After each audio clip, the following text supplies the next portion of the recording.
Good evening. I'd like to call the regular City Council meeting of Tuesday, April 4th, 2023 to order at 6:32 p.m. I'll lead the Pledge of Allegiance tonight, so please stand, place your hand over your heart, and repeat with me. I pledge allegiance to the flag of the United States of America and to the republic for which it stands, one nation, under God, indivisible, with liberty and justice for all. Clerk, roll call, please. Mayor Harrington, Here. Vice Mayor Wu, Here. Councilmember Chan, Here. Councilmember Ding, Yeah. Councilmember Menchaca. Here. Closed session report. The city attorney will now give a closed session report from the special meeting we held earlier tonight. Certainly. Mr. Mayor and ladies and gentlemen of the City Council, the board met in closed session to discuss the labor negotiations for the labor unions identified on the agenda: Police Officers Association, Police Officer Management Group, Firefighters Association, Fire Management Group, and all unrepresented employees. A report was given, but no reportable action took place. Mr. Mayor, that concludes the report. Thank you. Next, we'll have some announcements from our chief city clerk. Tonight's meeting is live streamed on Cable Channel 3 and the city's online platforms. If you wish to address the City Council during tonight's meeting, we request that you please complete a speaker's card and hand it to the clerk. When speaking, please state your name for the record. If you wish to receive City Council agendas, please sign up on the city's website. Thank you. Next is the approval of the agenda order. Are there any objections to the order?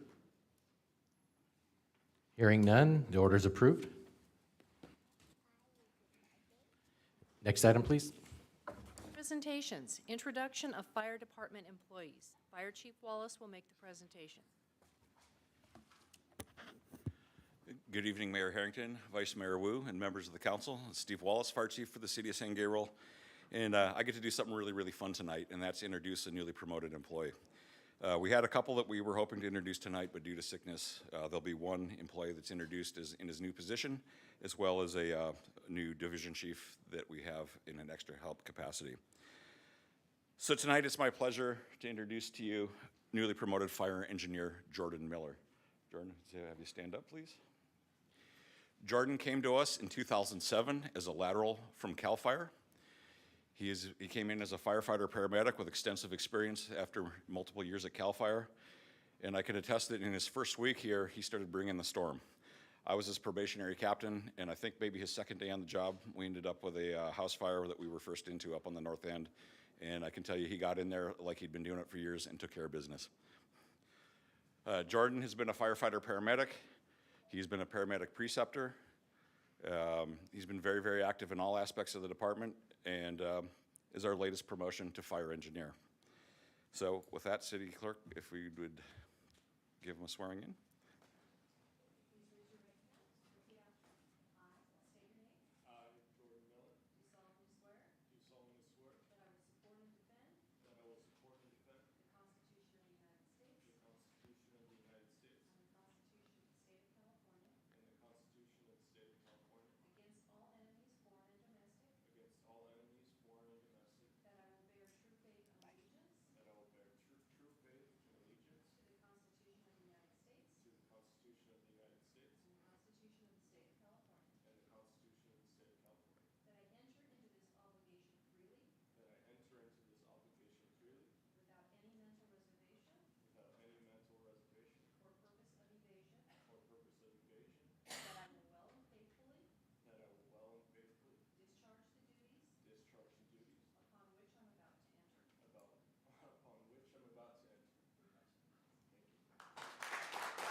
This evening, Engineer Miller will be pinned by his wife, Lauren, and his daughter, Ellie. And just out of trivia, you may remember we had another Jay Miller as an engineer that worked here for over 30 years, just retired last year. That was Jim Miller, but now we have another Jay Miller.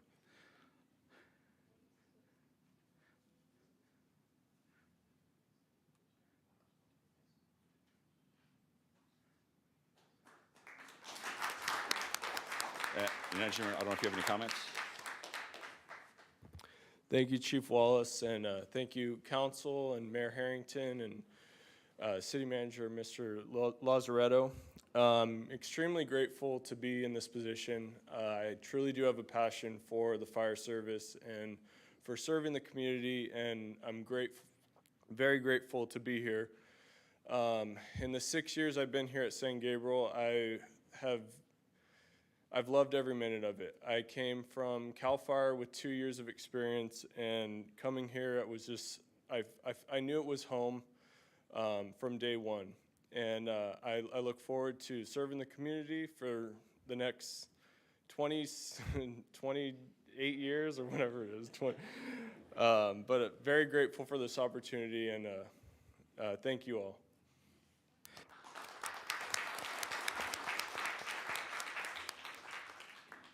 All right, the second gentleman I'd like to introduce tonight is basically just going to be an introduction. Douglas Shonkwiler has been brought on as a division chief in an extra help arrangement, or what we might have called the 960. Chief Shonkwiler had a 32-year career with the Alhambra Fire Department. He did what we call touching all the bases. He was a firefighter paramedic, engineer, captain, and spent his last 7 years as a battalion chief right next door in Alhambra. He retired 3 years ago? Yep, a little over 2 years ago. And as we've been sort of having some vacancies in our division chief's ranks due to injuries, he stepped up and was willing to come over. We have a wealth of experience. He's been a participant in the Executive Fire Officer Program at the National Fire Academy. And again, just years and years, decades of experience, knows the area and is part of the area. So tonight it's my pleasure to introduce to you Division Chief Doug Shonkwiler. I don't know if you want to say hi, or you may see him around City Hall. You'll certainly see him running calls on an as-needed basis. I just want to thank Chief Wallace for this opportunity and the City Council for approving it. As Chief said, I've worked in Alhambra for 32 years, so I've been right next door. And in those 32 years, I've been on strike teams with members of the San Gabriel Fire Department, mutual aid fires, any type of incidents. And I just really love the culture, the work ethic of the San Gabriel Fire Department. That's what made this position so appealing to me, because I was going to be able to work with the people that I have a lot of respect for, and very like-minded people that are hardworking, get the job done, do whatever it takes. As you can tell by Jordan here as well. So I appreciate the opportunity, and we'll do it. Thank you. Thank you. Jordan, can we get a picture with you and council?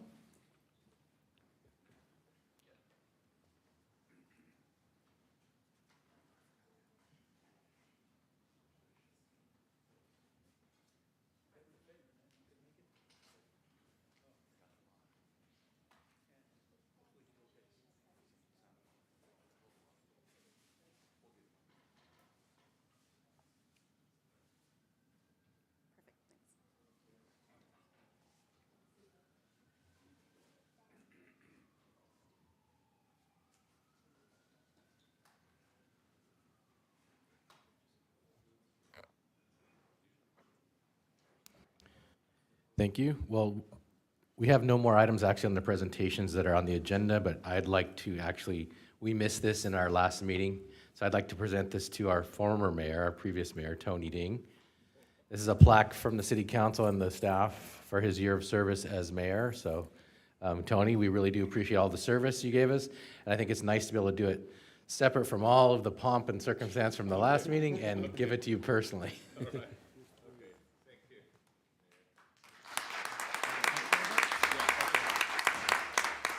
And council, I'd invite you to take a picture with Mayor Ding and his new plaque. Once a mayor.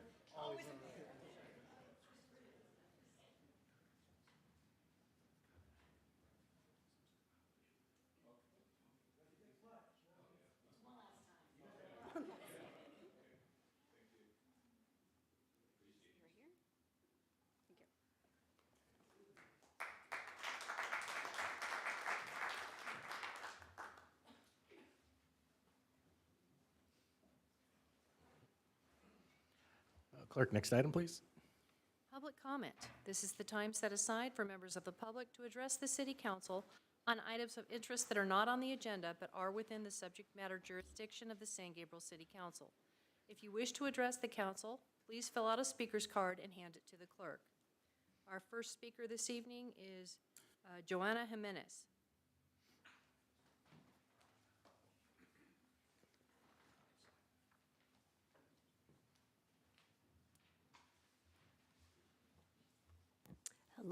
Hello, Mayor Harrington, council members. Put my glasses on. Former Mayor Tony Ding, the San Gabriel Chamber of Commerce would like to present to you a certificate as outgoing mayor. The San Gabriel Chamber of Commerce presents this certificate of appreciation and recognition to our outgoing mayor, Tony Ding. Thank you for your unselfishness, serving the residents and businesses as mayor of the city of San Gabriel since March 2022. Discharging your duties as mayor in a professional, caring, and supportive manner. We appreciate and respect your goals and of building bridges rather than walls. Thank you for your continuing service to our community. As a proud member of the San Gabriel City Council. Thank you, Mayor Dean. Thank you. Thank you, appreciate it.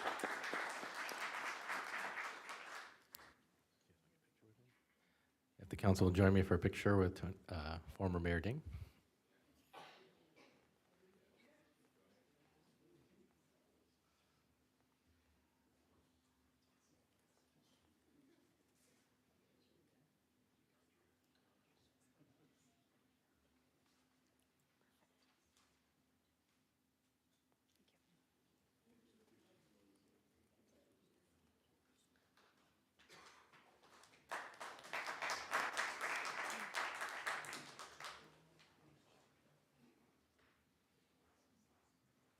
Our next speaker is Lorena Zavala.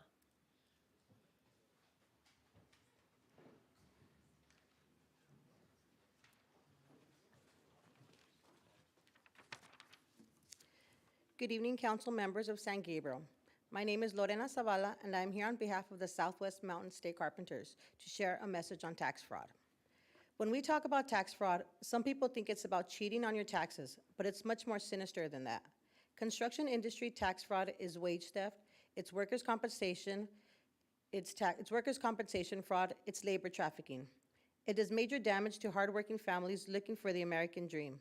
Criminal exploitation of workers by developers and contractors is part of a business model that requires a vulnerable workforce that has no option other than to accept that opportunity and generational wealth will be denied to them in hopes that the next generation of their family will not be victims to the same predators. Tax fraud and human trafficking costs us and our communities $8.4 billion a year, all while developers and contractors add to their bottom line. This April 10th through the 18th, the Local 213 in Los Angeles and the United Brotherhood of Carpenters are taking part in the National Tax Fraud Days of Action, a week-long series of events to raise awareness about construction industry fraud. Tax fraud is costing your community. Lost tax revenue cheats your community out of much-needed tax revenue that fund your fire departments, schools, libraries, health services, and road maintenance. With rising inflation, paychecks are stretched thin already. But if you're not even receiving a paycheck because you're paid in cash, if you're forced into the underground economy, times are even more desperate. Contractors use cash pay and illegal labor traffickers to commit fraud while taking advantage of vulnerable employees by underpaying them or not paying them at all. Workers are sent a clear message: the American dream is not for you, while the predators that exploit them enjoy their record profits. So we are here today to ask you, what are you going to do to stop tax fraud? What are you going to do to protect local law-abiding contractors that can't compete with the criminal enterprise? We ask that you all stand with us and demand accountability for criminal developers and contractors that use tax fraud to exploit workers and leave the community to pick up the pieces. The residents of San Gabriel deserve better and will thank you for it. I thank you for your time and attention in this matter. Thank you. Our next speaker is Terry Huerta.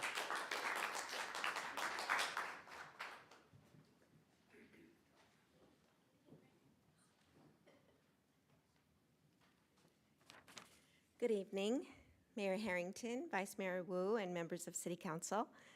My name is Terry Huerta, and I am the Director of Mission Development for Mission San Gabriel. Tonight, I come before you to recognize and thank the outstanding efforts of the San Gabriel Police Department during the Eucharistic procession that took place Saturday, March 25th, 2023. Archdioceses across the nation are hosting similar processions and experiences as we look to bring our brothers and sisters in Christ back to the church by proclaiming the gospel of Jesus Christ and promoting Eucharistic devotion. We were overwhelmed by the response as a little under 1,000 Catholics joined us in the procession.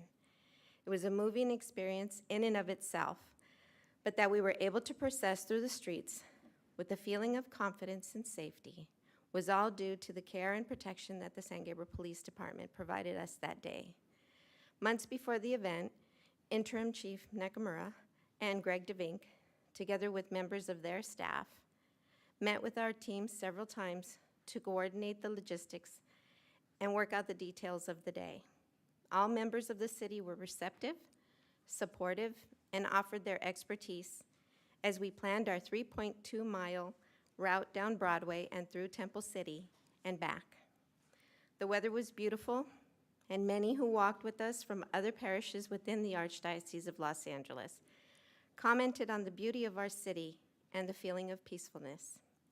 On behalf of the Archdiocese of Los Angeles, Mission San Gabriel's pastor, Father John Molyneux, and all those participants of the procession, I extend a very heartfelt thank you and wish you all a happy season of Easter.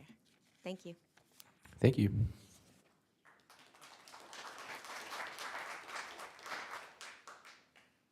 That concludes the comments, Mayor. Thank you, Clerk. Is there anyone in the audience who would like to provide public comment? Seeing none, I'll close public comment. Next item, please. Consent calendar. All items listed under the consent calendar are considered routine, and recommendations will be approved in one motion unless a member of the City Council or public requests separate discussion. We have received a request from the public to pull item 4H. Okay, so noted. Any members of the council like to pull any other items? Yeah, I'd like to pull C. Or C, noted. So we'll take C first, since it appears first in the order. You want to balance? Okay, I do a little differently. Sorry. Okay, so we'll vote on everything except for items C and H. Okay, I'll move to approve. And a motion to approve. Do I have a second? A second. Motion by Councilmember Menchaca, seconded by Councilmember Ding. Let's go to the board.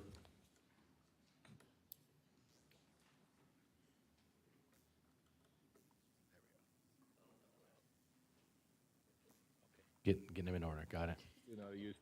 Motion passes by a vote of 5-0. Thank you. So we'll go to item 4C, please. Councilmember Menchaca. Okay, great, thank you. Well,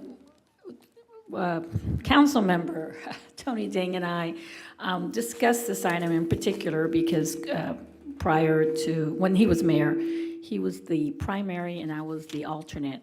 And if you look at the sheets, it had him as the alternate and nobody as the primary. And so we'd like to propose to the mayor, since it is his appointment, that we leave it as it was before. Councilmember Ding would be the primary and I would be the alternate. Which appointment? Oh, I'm sorry, for the Council of Governments, San Gabriel Valley Council of Governments. Certainly. And Councilmember Ding, if there was anything else you'd like to share? Yeah, okay.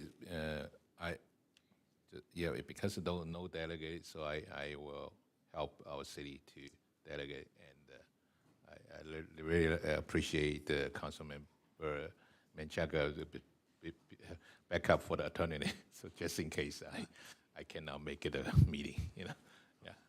Thank you. Any further council discussion? Okay. Any motions on the item? Only since the one board no delegate, I don't know, is anyone wanted to call the Los Angeles Regional Water Quality Control Board? I didn't have any volunteers for that. Do you want it? Well, there's one person, you just need a second, right? Is that what you said? I mean, they have the delegate and alternate, or just only delegated? So city manager, city manager, you can, they have needed 2 positions or just? Just one, Councilman Ding. If we don't have somebody else, then you would by default become the delegate. So you would be attending on behalf of the city. Okay, all right. Okay, I agree. Okay, I accept it. Okay. Okay. Any further discussion? All right, we have a motion on that item. I'll move to approve. Motion by Councilmember I'll Menchaca, second. second by Councilmember Chang. For a vote. Motion passes by a vote of 5-0. Thank you. So we'll go to item 4H.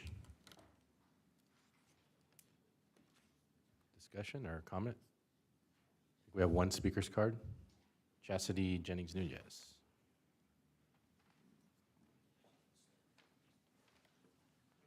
Thank you. I'm Dr. Chastity Jennings Nunez. If every day a Boeing 737 crashed, killing an entire plane full of people, do you think that America would take notice? How about if one year 500 commercial airplanes went down, killing all on board? According to the CDC, 110,000 people died in a 12-month period from opioid overdoses, 80% of which were fentanyl. Fentanyl has become the leading cause of death for people ages 18 to 45. How did we get here? It started with Big Pharma igniting the crisis with prescription pain pills, then the epidemic morphed to heroin, and now it has morphed again to synthetic opioids, mainly fentanyl. It is deadly and rampant. This comment concerns the 4H, the National Opioid Settlement Funds provided to the city in 2022, and that will be distributed again in 2023. Substance abuse disorder is a disease. We have effective and safe treatment options for it. The more than $50 billion that is being mandated in settlements against pharmaceutical companies is intended to go directly to the treatment, prevention, and care of those with substance use disorder. It is intended to save lives. I want to know how the funds were spent last year and what your intentions for the funds are this year. I have a very passionate request that they be utilized to fund a Narcan distribution and education program. This program can consist of a series of education, training, and distribution sessions open to the community and several that specifically target educators and school staff. Utilizing partnerships with the San Gabriel Valley Medical Center, the Department of Healthcare Services, local nonprofit organizations that provide substance use treatment, and our San Gabriel Fire Department, we can use these funds to make a difference. The FDA has now approved selling Narcan without a prescription. It is a safe, effective, easy-to-use intervention that literally prevents death. Our firefighters and police officers should already all carry Narcan. If they don't, shame on the city for not instituting this program already for them. The City Council should use these funds in a way that is tangible, concrete, and provides results for our residents. The DHCS has an established Narcan distribution program that we can easily access. As a physician, member of the HERE Commission, and longtime residents of San Gabriel, I would be happy to provide my expertise and time to help develop this program. Thank you. Thank you. Do you have any council discussion on the item? Mayor? Yeah, if I can ask our interim chief, Ricky Nakamura, to share, because we just had that conversation right before the meeting about how these funds were going to be used.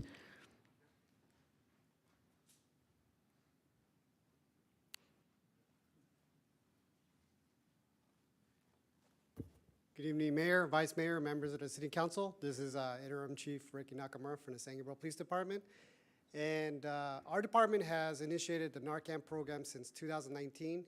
We have trained our entire department force on the use and the distribution of Narcan on these type of calls, overdose type of calls. Unfortunately, we don't have any successful stories of the use of Narcan, but then it's only been implemented since 2019, so we haven't been using it for a very long time. And I'm sorry, Councilwoman Menchaca, your question was regarding about the youth diversion program with the Narcan? Yes, I thought, I was also under the impression that it was going to be used for some of our diversion programs too. Right. The diversion program is going to be mainly targeting people or the youth that committed crimes that we don't want to incarcerate. We want to give them diversion programs.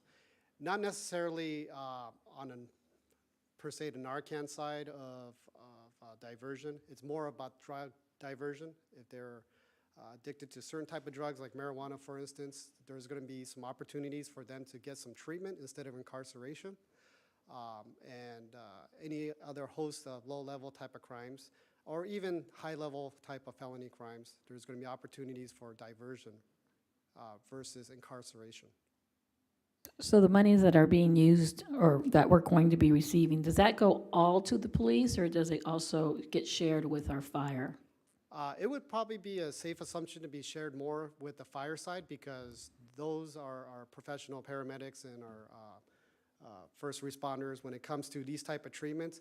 Our officers are, in fact, our first line of defense for people with overdose situations, but as soon as we are able to stabilize the situation, our fire partners will be able to really take on more of a acute care and transport if necessary. Okay. Chief, Fire Chief Wallace, was there anything you wanted to add? Well, Chief Wallace is making his way up. I'll just answer one of the questions that Dr. Jennings-Nunez asked. We have not spent last year's money. We're able to hold on to that and pool that so that we have not come up with that program yet. It can be used for things that, like the Narcan distribution or others. So we will be presenting as part of the budget a discussion on the use of these funds. It may not be this year, or it may be this year, and it could be separate from the budget as well, but we have not spent that money yet. Okay, thank you. Good evening again, Mayor, Vice Mayor, and Council. Steve Wallace, Fire Chief. I'd just like to answer the doctor's question that, yes, the fire department has for decades carried Narcan. It's a frontline drug we use fairly often, and we've had it a lot longer from the PD, and we do have lots of success stories with that drug. Which is why I'd like to get it out to the wider community. Correct. We carry it not only on our ambulances, but on our frontline fire engines as well. Everybody's trained to use it. Sadly, we're using it more and more. Get it out to the wider community. I'm very glad you brought up the fact that the FDA has pushed it out for an over-the-counter distribution, which helps us even more because we're a limited resource, and as you say, it needs to be out in the community, and having it as an over-the-counter medication is very, very helpful. Thank you. Thank you so much, Chief. Well, if there's no other questions, I'll move to approve. A motion, second? All right, motion by Councilmember Menchaca, second by Vice Mayor Wu.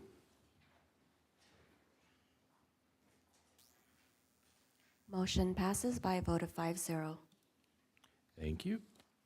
Next item, public hearings, we have none. Continued business, we have none. New business, direction on the temporary outdoor business permit program. And that's Economic Development Manager Caroline Valverde will make the presentation.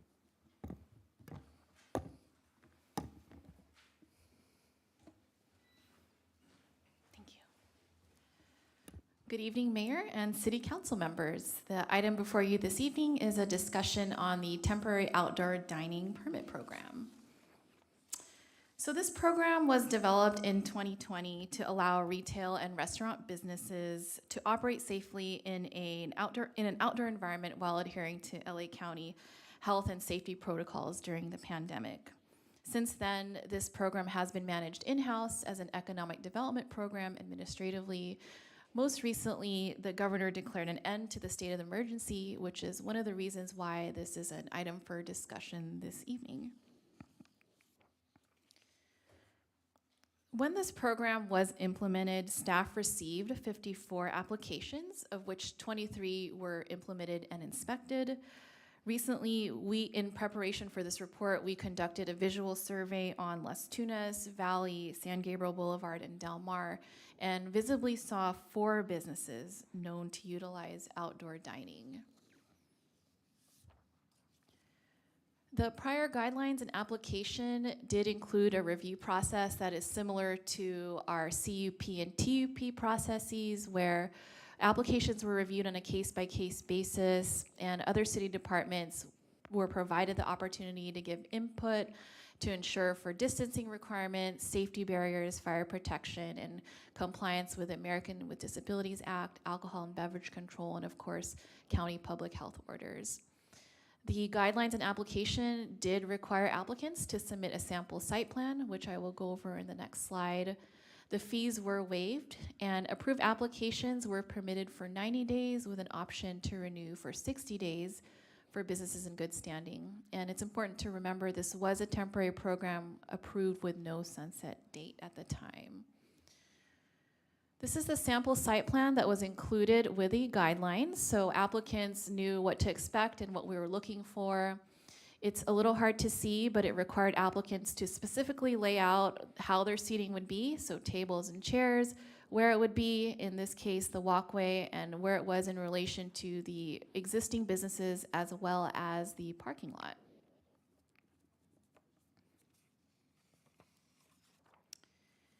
As part of our preparation for this report, staff did look into other cities and how they were currently implementing outdoor dining and how they were moving forward with it. And we just wanted to see how other jurisdictions were applying this. And we can certainly continue to research that just to see what's going on else in the county. The city of Claremont is looking to explore options and make it be part of their CUP process or other processes that are currently in place. Glendora has actually amended their immunity code to allow for these in parklets, and Ventura has extended their program to July 2024. So this program, it's important to remember, provided an avenue for businesses at that time that deemed it necessary to operate outdoors for their employees and patrons.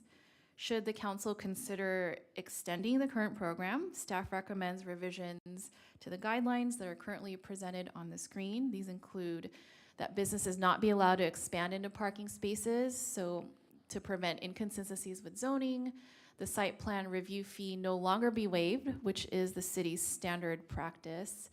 And finally, the council could also consider allowing businesses to expand within the plazas they occupy while not impacting surrounding businesses and parking requirements.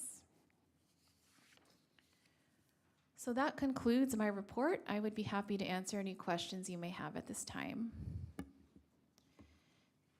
Thank you. Any questions from staff, from council? Vice Mayor Wu. Thank you, Mayor.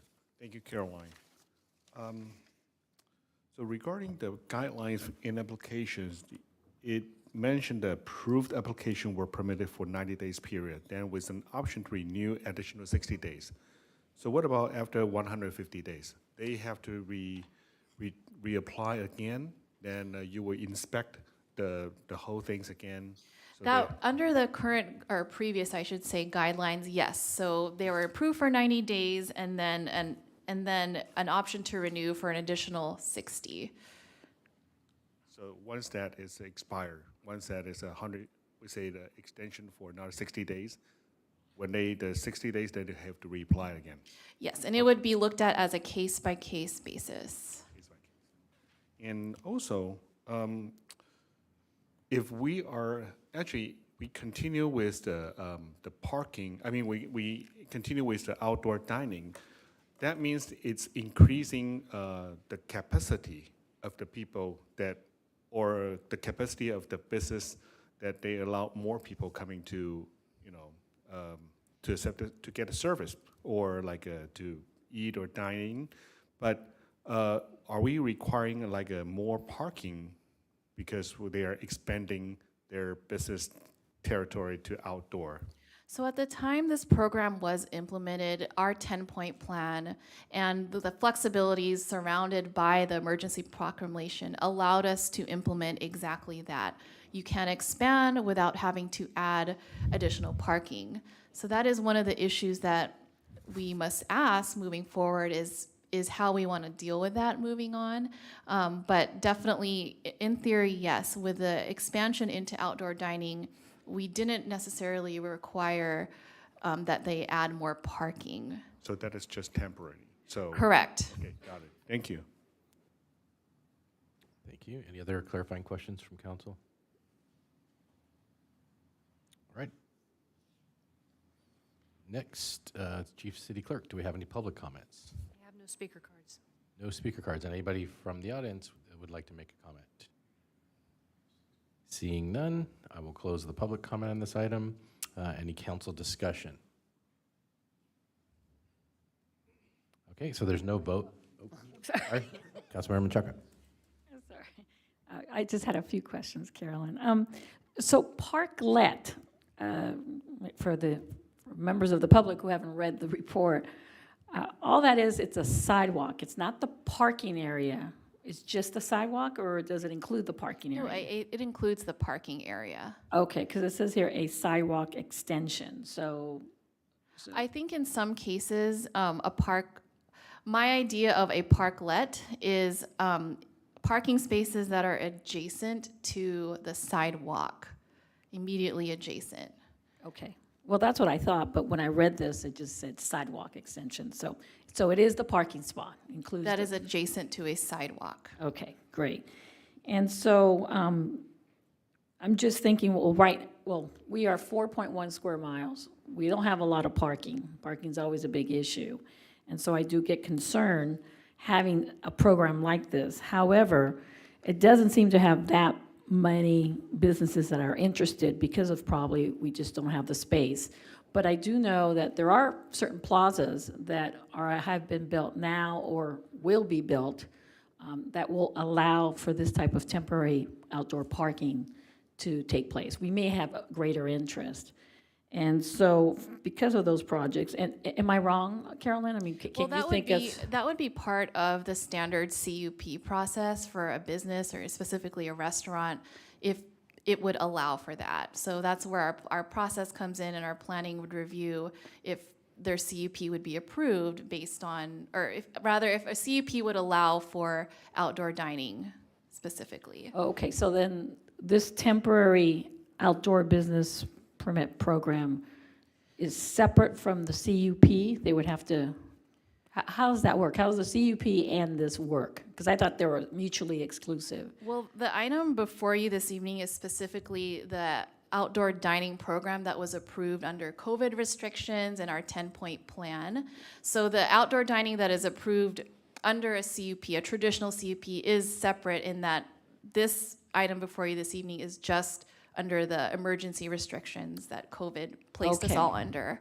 Okay, so out of the original ones back in 2020, there's only 4 of those that are interested in continuing on? That we currently see visibly implementing outdoor dining based on the recent survey.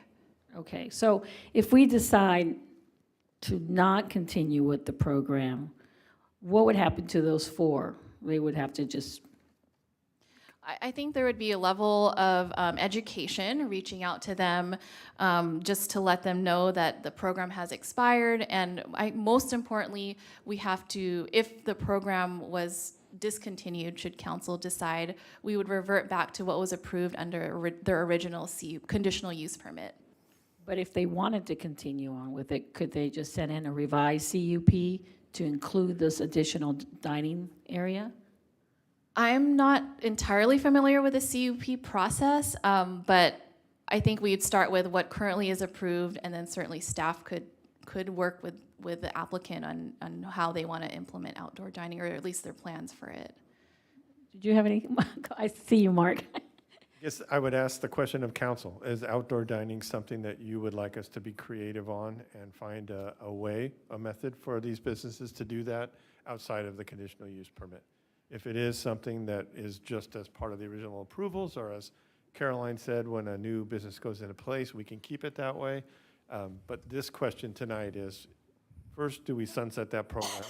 And then secondly, do you want us to come up with something that's more creative that tries to facilitate outdoor dining without taking up extra parking? And as both of the council members and vice mayor have said, it is a trade-off. We're increasing capacity for some of these businesses without increasing parking. So that's a question, a policy question for council. Is that what you'd like to support? And if so, we'll come up with a program that would allow that without having somebody go through a CUP modification. We'll come up with the requirements for that, and we can make it revocable if it turns out to be a problem in the center or in that area. Okay. So I would like to see if there's something creative, because I think there are certain locations that it could work. Again, I don't know every inch of the city, but I do know there are areas that I think there's some possibilities. And then also with the new projects, I'd like to see us have the option and be able to have a certain guidelines that would be appropriate, that would take into consideration the parking situation also. I don't know what that would look like, but you know, I'll yield to my colleagues to hear a little bit more about their perspective.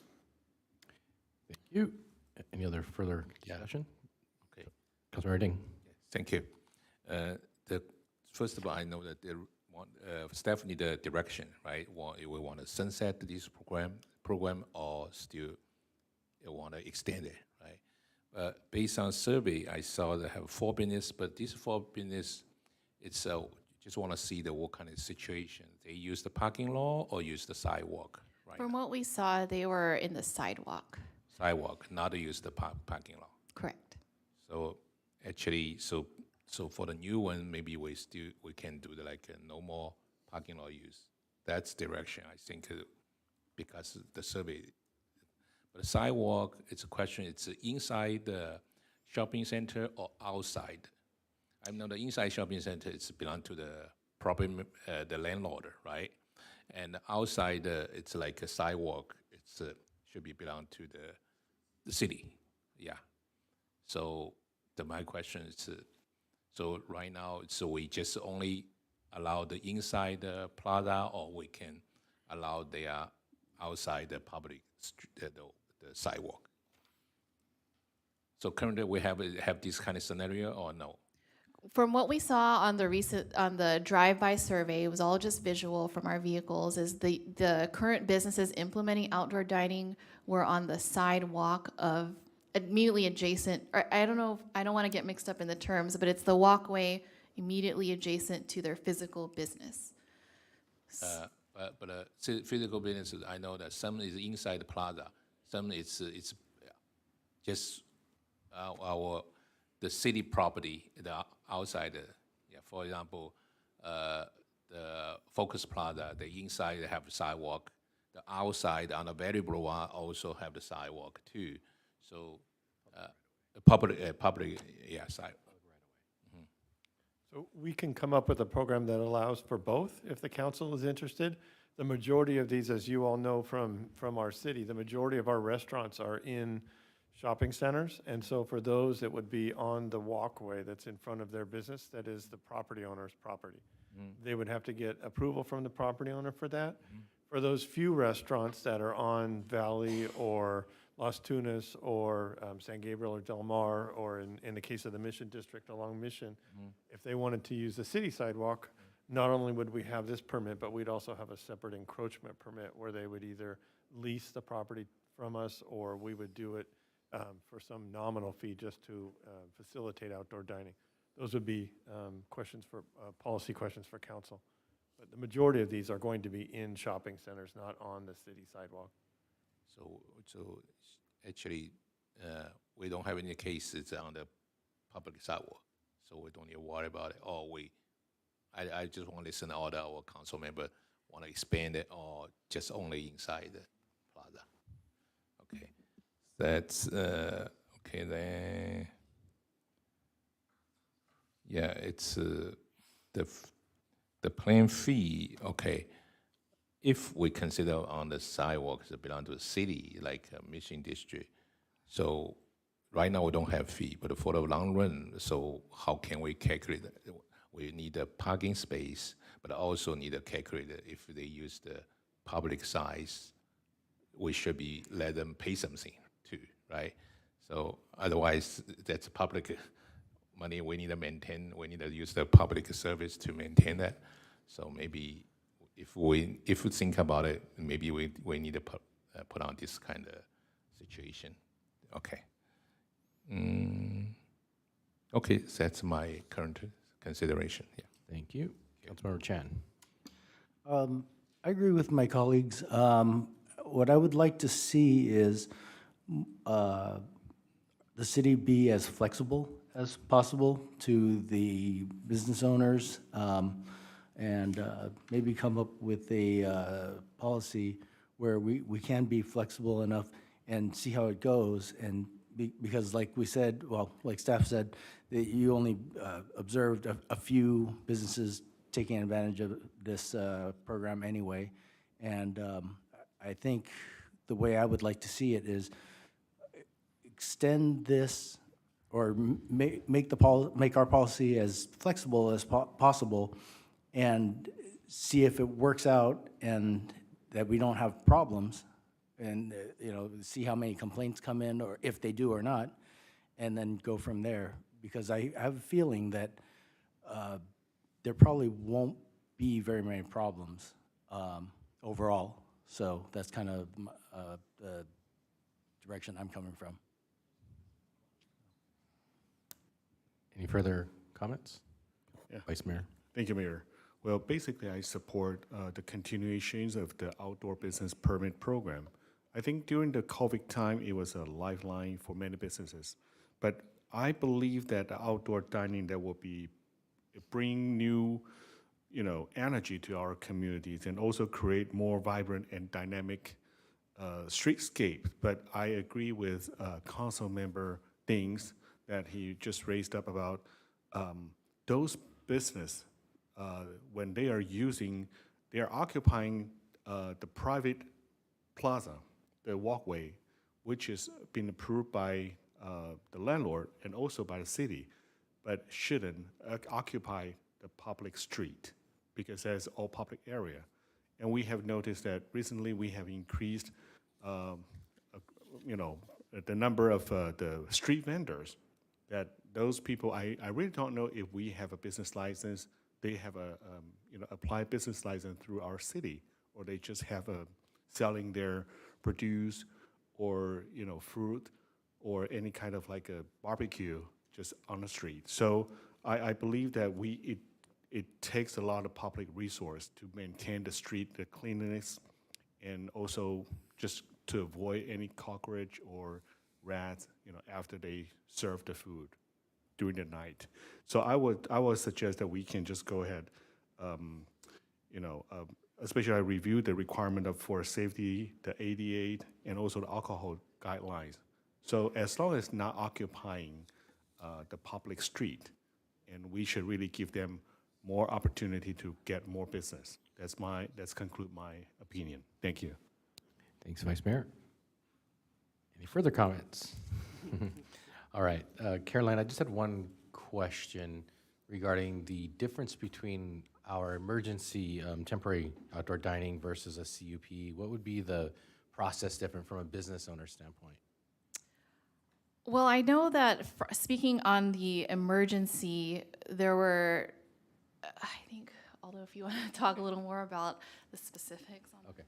So the differences between our temporary outdoor dining policy, whether it's continued or if we're looking at the prior process, was looking at waiving certain requirements, i.e. the parking requirements to occupy parking spaces.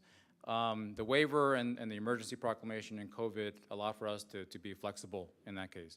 The CUP aspect of things will look at I would say, a specific project or use, let's say a restaurant use, and evaluate whether they're satisfied, through the CUP process, evaluate through the process whether that restaurant use via CUP is going to have detrimental impacts with respect to either lack of parking or not enough parking, that sort of thing. So the CUP, I would say, is a project-specific type of application process, which, of course, as you know, is vetted by the Planning Commission. This temporary outdoor dining system or program doesn't require a public hearing. It's really set based off guidelines and policies that are set by the City Council, and we administer that program via the guidelines, of course, taking into account public safety, ADA requirements, that sort of thing. So that's really the difference. CUP is a project-based system, while this program is more of a case-by-case temporary, I would call temporary use permit is really the other term that we can use to describe it. Thank you. So I think just with that, I agree with the council discussion that I would like to see this continue with, especially if it's only 4 right now. Like Councilmember Chen said, I don't see this as becoming a huge problem, and if it did, if we started getting non-compliance or other issues, we could take care of that quickly. I think staff could handle that and get reports back to council. So I really would like to see the flexibility. I think during the COVID, it did help some businesses survive, and I think it might help businesses going forward post-COVID to thrive more. And if it's not impacting the parking, I mean, I can tell you, business owners don't want to have clients that are unhappy that they're not able to park. So they're obviously going to be trade-off as well. They're not necessarily going to want to have no parking and then have dining in their parking.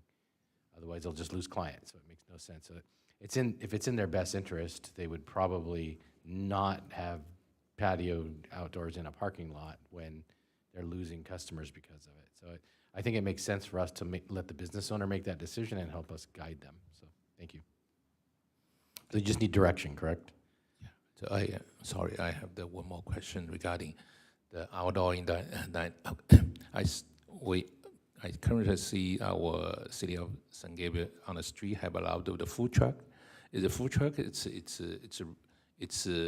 And the regulation it's on the outdoor dining, or what kind of the city have the authority to have the control this kind of business? Yeah, I think that's really good for the community. I saw the community, the evening time, a lot of people go to the food truck and eating, but they also use the sidewalk too. Yeah.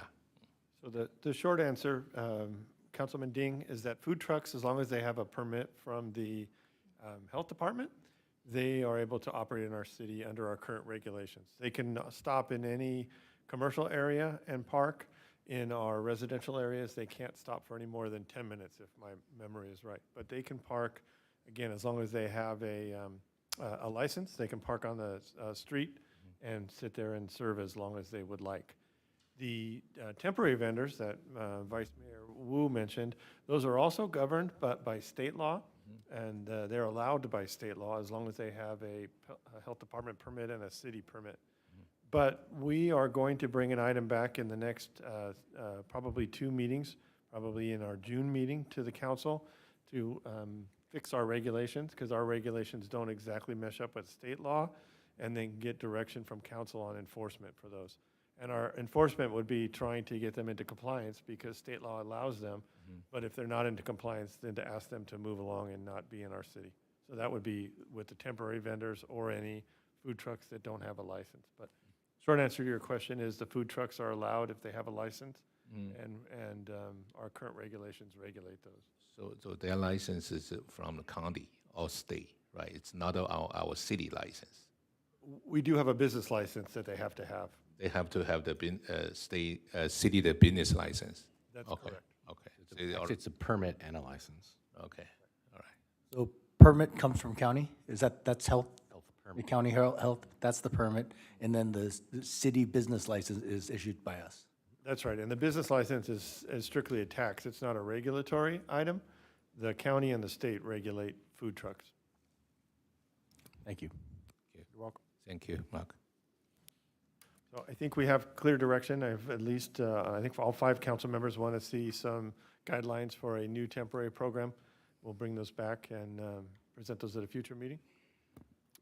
Just a point of clarity on the right-of-way dining option. Are we looking at the guidelines including outdoor dining in the right-of-way, which is sidewalks? I know that there was a comment that was discussed about City sidewalks. We're allowing it inside of the shopping centers on their sidewalks, or walkways is what we're calling those. But does council want to see a program that allows on the public right-of-way? I heard no. I'm okay, but you're subject to a permit fee, right? Yes. If it's logistically, because some of our sidewalks offer the space, some don't. I think logistically, if it's passes ADA and it passes everything, I'm for that. Yeah, I think someone mentioned case by case, and I think that's what we want, is for it to be flexible. Sounds good. But I would like to clarify, I think the walkway, maybe I would just say the common area in that private shopping center, that will be permitted, but not the public walkway. Actually, we're saying yes on public walkway. It's on public walkway. If there's space, if There's there's space. some that don't have 6 feet, space. right? Yeah. Well, plus the dining, so you would need the ADA access outside of the dining area. Yeah. So we can have this consideration for the public sidewalk. I think that's the direction, right? Still consider, but we need to regulate it, so the public safety too. Yeah. I'm okay with that. I agree. All right. Thank you. All right, thank you, Caroline. Appreciate the presentation. All right, next item. Public Works Annual Update. Public Works Director and City Engineer DeVink will make the presentation.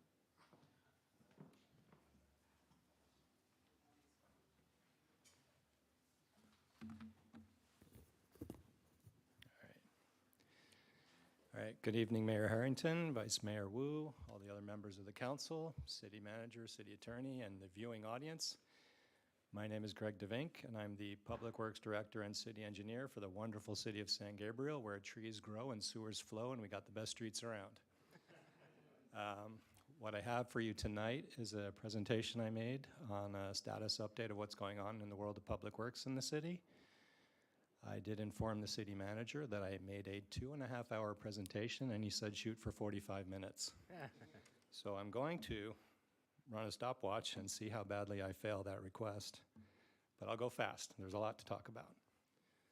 So the last update you saw from a department head was finance, and he introduced it saying we wanted to have a little fun with it. And I took that and ran with it, so I had a little fun with this too. And so we're going to start off with some, I always have this effect, but this is the fun part.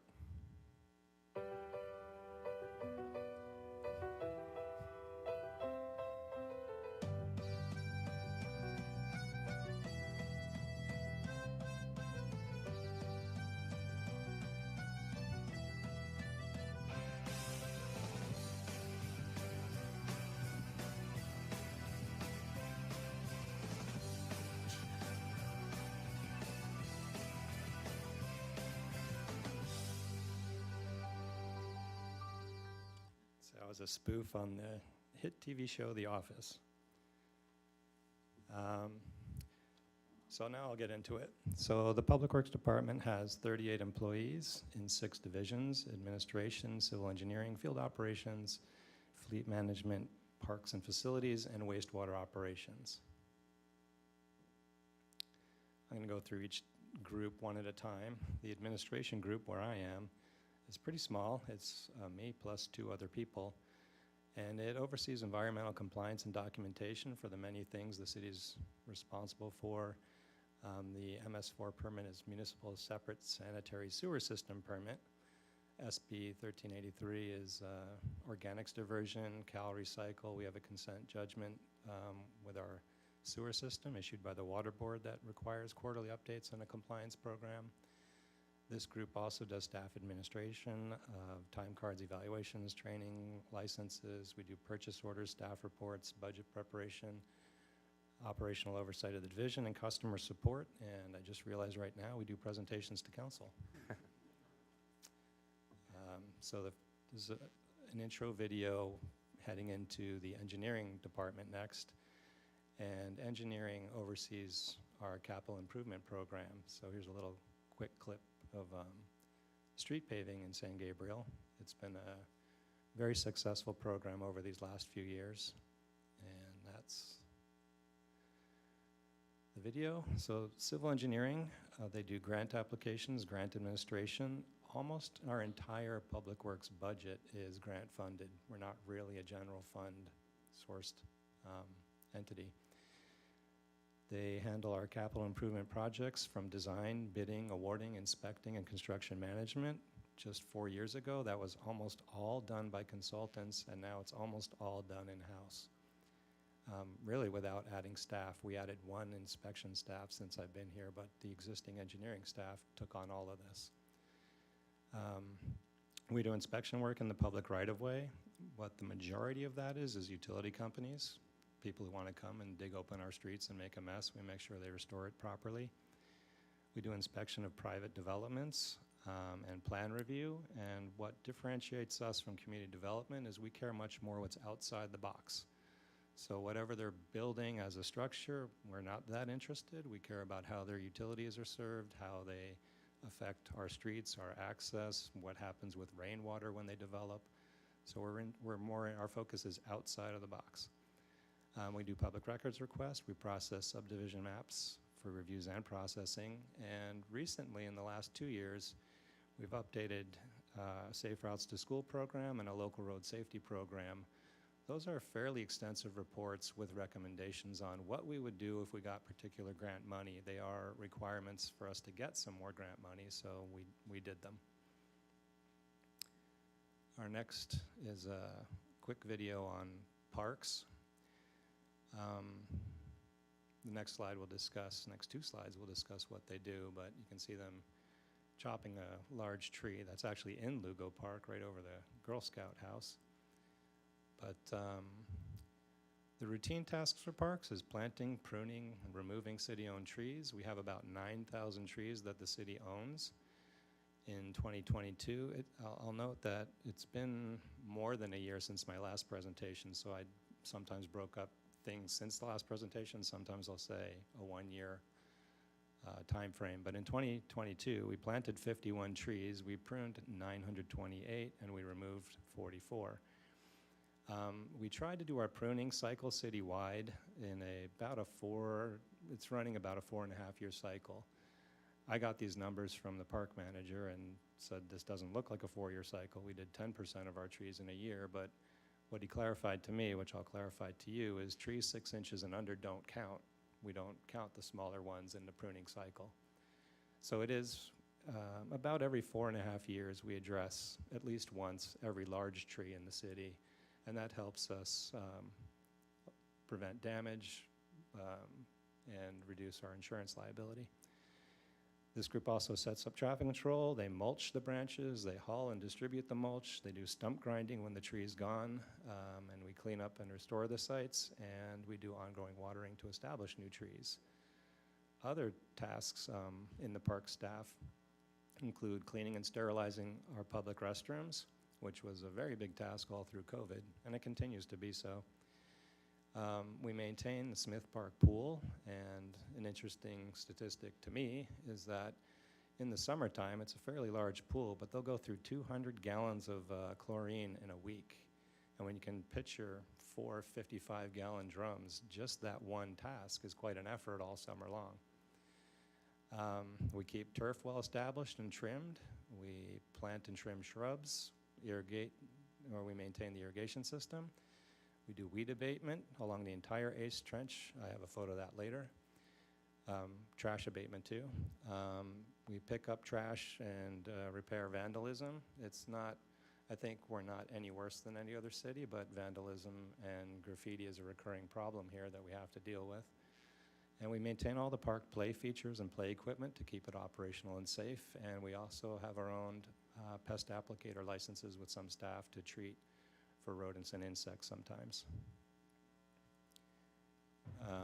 This is a quick little video. This is actually on the roof of the new police addition.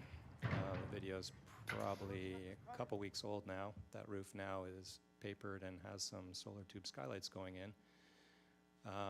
But parks and facilities is one group. This is kind of the facilities side where they actually take care of city structures, where they're doing the bulk of the work on the addition, but they also maintain everything that the city owns in the world of building. So they look after roofing, they repair windows, locks, doors, HVAC systems, they do painting, flooring, lighting, plumbing leaks, clogs, fixture installation, tiling, plaster masonry, cabinetry, finished carpentry, welding, etc. The picture on the right is actually a city hall door that we had replaced not too long ago, maybe a year. So almost every building trade can be performed with in-house talented staff. It really is quite remarkable with how small they are and what they're able to do. The bottom picture is a new floor in the dance room at Community Services that they put in. Another intro video to the next group, which is field operations. And while we have better streets than other cities around, we still have potholes, and this is On Valley Boulevard, potholes tend to get worse in the rain. They tend to pop free. And that's just a quick little video from about a week ago in the rains, fixing a pothole on Valley. So the routine tasks for this group are streets, sidewalks, curbs, gutters, apron repairs. In 2022, we did 35 different concrete repair locations for a total of 540 linear feet of new sidewalk. The first picture on top shows finishing work on a new pour of a sidewalk. And then there's a new driveway apron next to that. To the right, they're chipping out probably a light pole foundation that we might need to repair. And this group also does, in the bottom picture, traffic signal maintenance. They also maintain city signs. We have about 7,000 signs in the city. We, not too long ago, replaced all the stop signs that lost their reflectivity, because it's interesting, but a stop sign at night that loses it, when your headlights are on it, you can't even see it, it's blank. So now we've got that all up to date, and the next focus we're gonna do in the coming year, we're gonna start replacing some of the street signs, particularly the ones that face south, the ones that get the most sunlight. Our city, for some reason, chose brown as a city color for street signs, and brown contains red, and red is the least UV resistant color. So a lot of our signs have faded in sunlight, so the south-facing ones we're gonna focus on next and start a program to replace a bunch of street signs. They also maintain 37 signalized intersections. Whoops, I skipped streetlight repairs. They changed 150 lights that burned out of 985 fixtures. That kind of indicates roughly a street light lasts 6 to 7 years. And that's why we do 150 of 985 in a year. They do curb painting and street legends. We have all our own equipment and the staff does that. They do bulky item collection. This is kind of a baffling phenomena, but they gather 2 40-yard dumpsters every week. They'll drive around the city and pick up dressers and mattresses and whatever people throw out in front of their house. It's just a weird thing that happens. But that's an awful lot of dumpsters when you think we fill 2 of those every week of the year. This staff has the electricians because they do the street lights and traffic signals, so they also do most of the electrical work in the buildings, running new circuits for AC or computers or whatever's needed on 110 and 220 power. They also help with street closures for city events and holiday decorating that's done with park staff. Next intro video is our fleet department, which is, again, small and mighty. We have 3 people in the fleet department. This is a shot inside our 3 bays of the fleet department, and they're doing routine inspection, I think, on a police car and on a fire truck. We do service the vast majority of our vehicles we service ourselves. I have it on the next slide. We do maintenance, safety checks, and repairs of 175 light-duty vehicles, 11 heavy-duty vehicles, 4 of which are fire trucks that you saw. We now maintain police motorcycles. That was brand new in 2022. That mechanic there is certified by BMW to work on these things, and we do the tires and the regular maintenance, brakes, safety checks. Prior to us taking this on in-house, the motor officers would have to ride all the way down to Long Beach and wait in a tiny room till their bike got new tires or new brakes and then ride back. Very inefficient. So this was really a wonderful thing to take on. We also maintain 15 trailers and accessory equipment, 7 emergency backup generators. We purchase fuel for our 4 dispensers. We average about 4,000 gallons of gasoline that we purchase for our fleet. Some people do purchase fleet outside of our dispensers, but in-house we purchase 4,000. We ensure compliance with AQMD, which is a big deal, especially for a small fleet that has some diesel equipment that AQMD doesn't like. And we register and smog check all our applicable vehicles that need it. I have a few photos for fleet. We do keep the really old fire engine ready and running for its one super important event each year.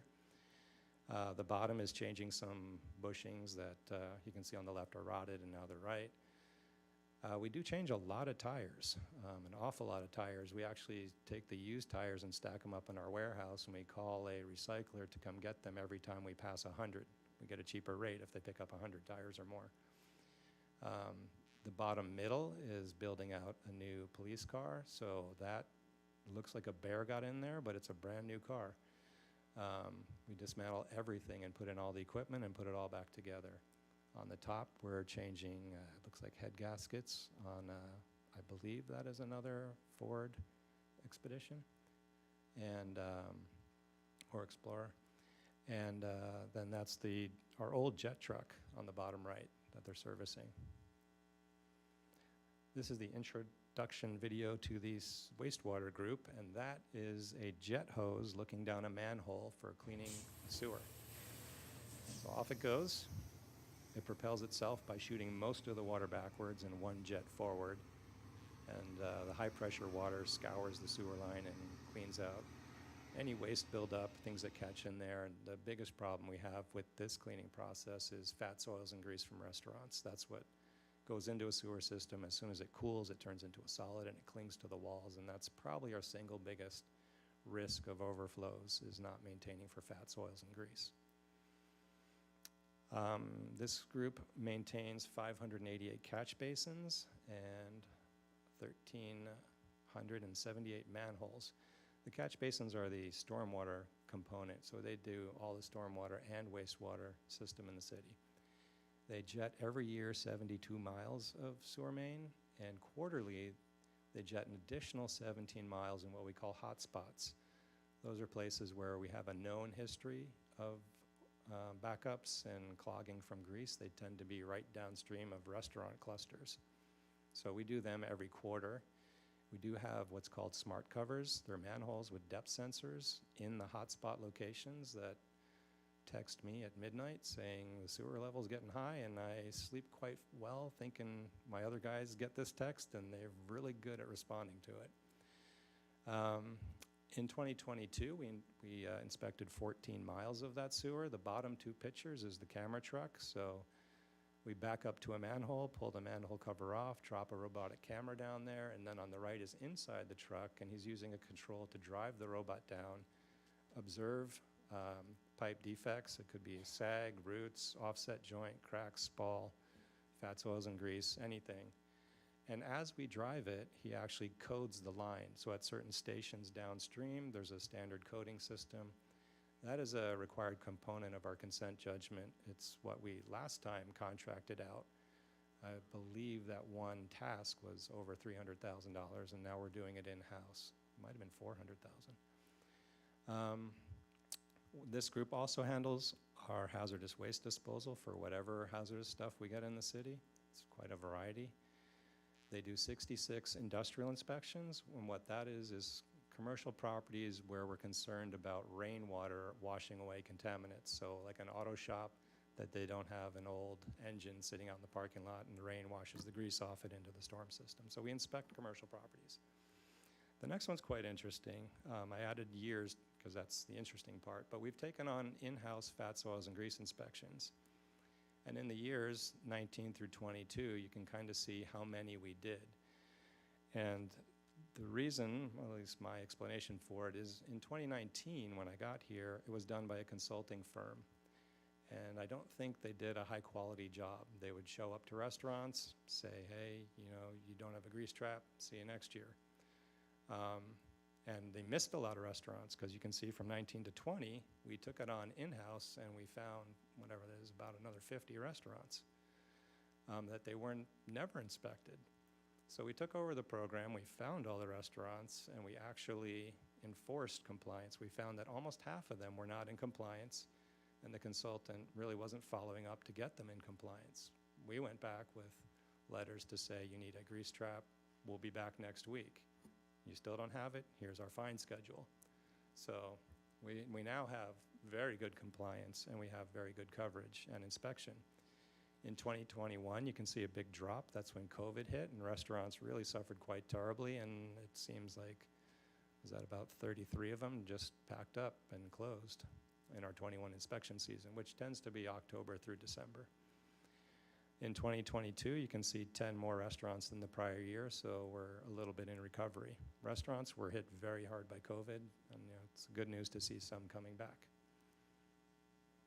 Here's some photos from the sewer group. The top left is cleaning a catch basin. The bottom left is really quite interesting.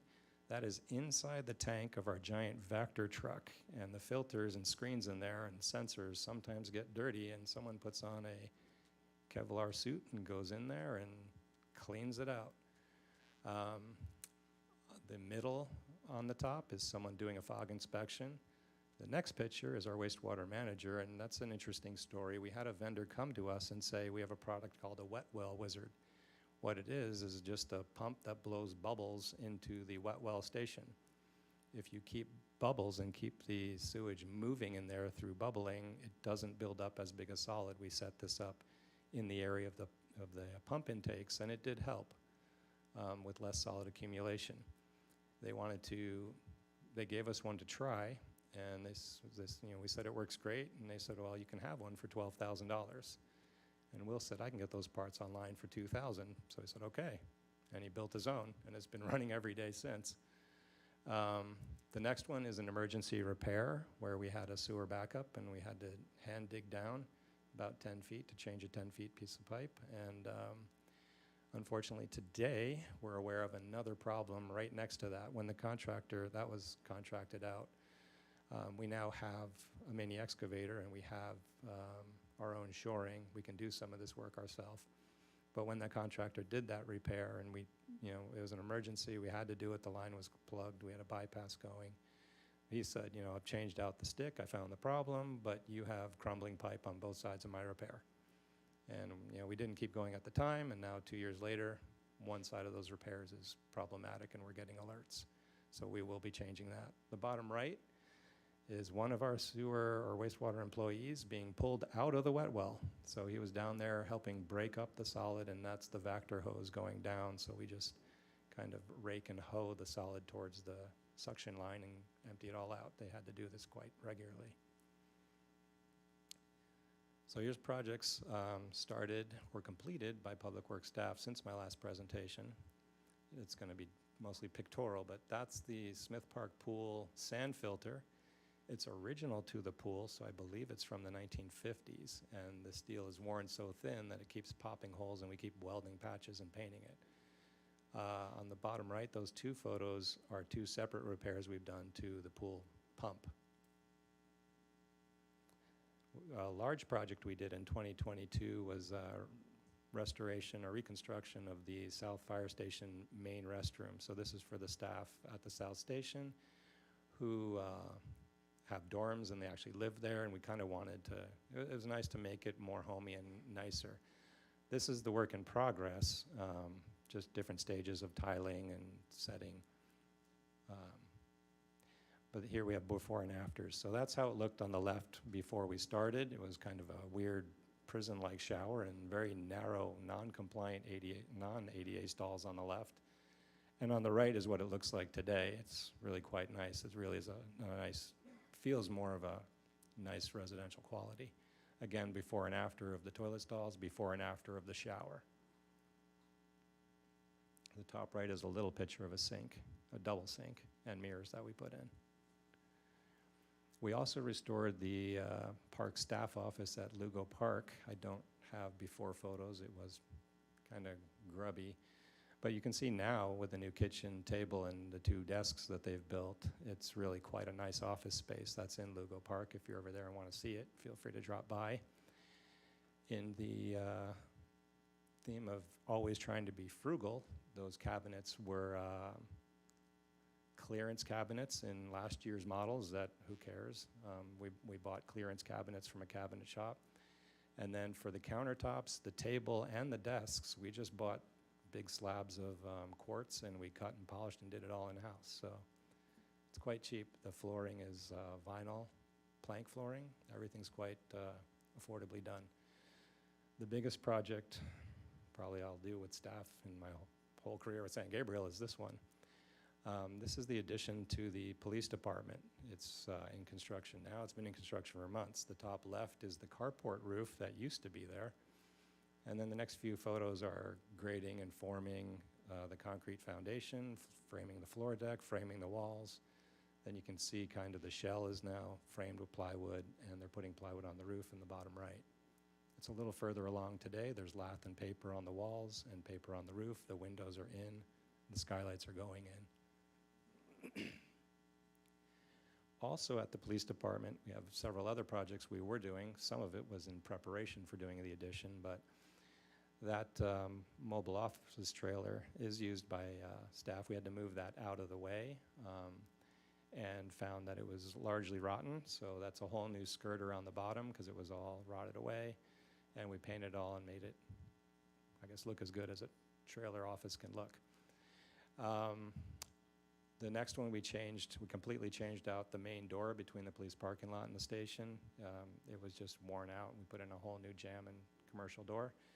The bottom middle, we're pressure washing the louvers on the windows. We actually painted probably about 3 sides of the police department to the gray and blue theme.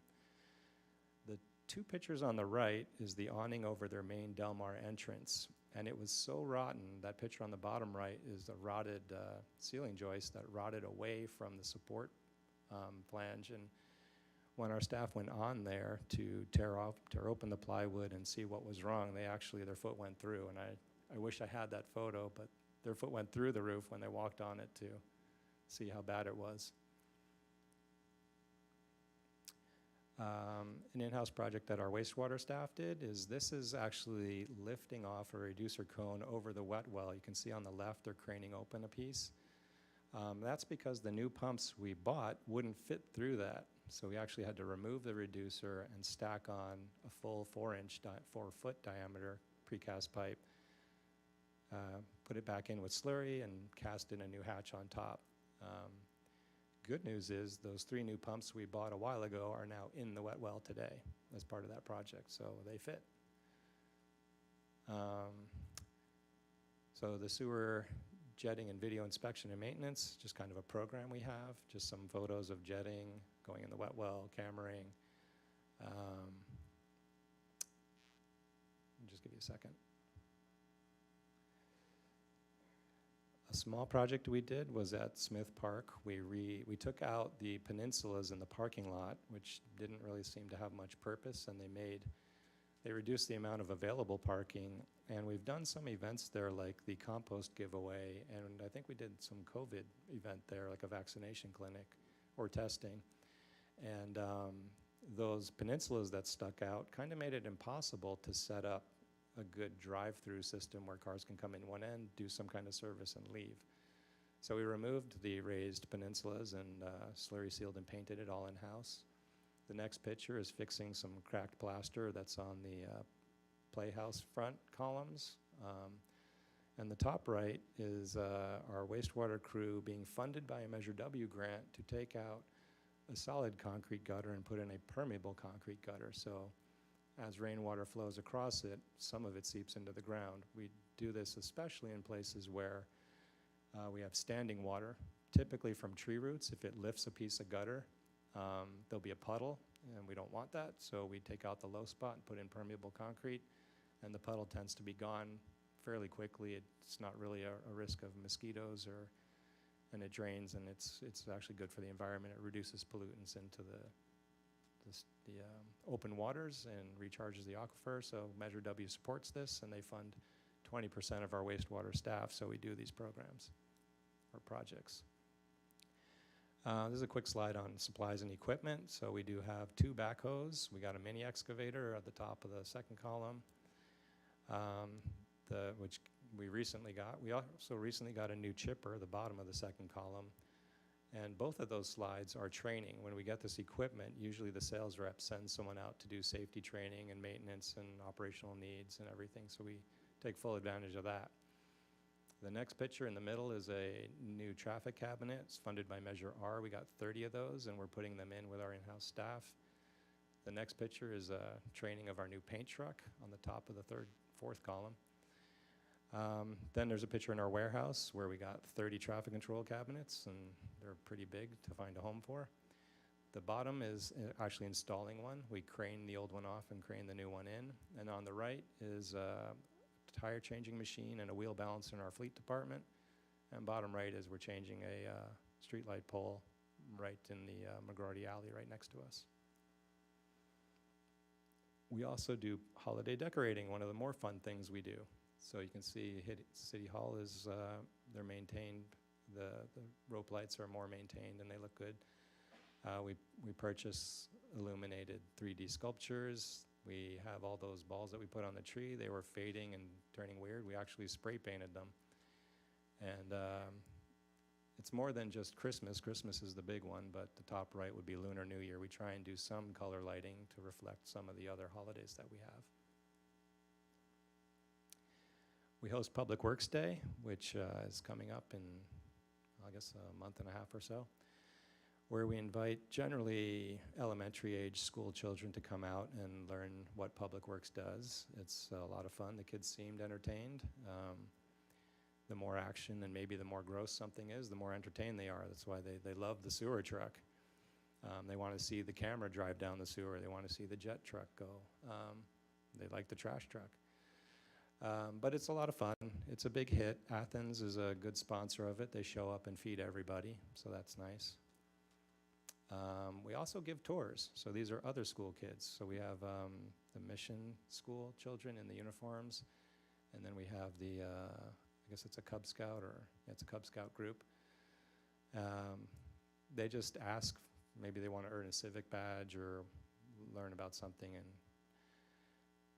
government. So sometimes we'll pick up groups. We kind of always say yes, and we'll give a tour on how we are and what we do, and the kids seem quite entertained. Maybe it's because they got out of school, but it's a hit, and we love doing it. This is what I was talking about in the beginning. Engineering does capital improvement projects, so I'll go through some of them. Here's everyone's favorite, paving our streets. So I have some pictures in the Playhouse parking lot, which I know was a long-term desire of council and probably everybody who's used it. So now it's a whole new parking lot. We have a lot of new streets. Things are going quite well. I'll continue on that. The annual paving, I guess 21-22, we had a big budget of $5.3 million and we did 10.5 miles. You can see with COVID and cost escalation, a $5 million budget only got us 7.5 miles 1 year later. So there was quite a large increase. We forecasted a 20% increase in contract costs and put it out appropriately. We did hit it quite well with the budget and what we wanted to do.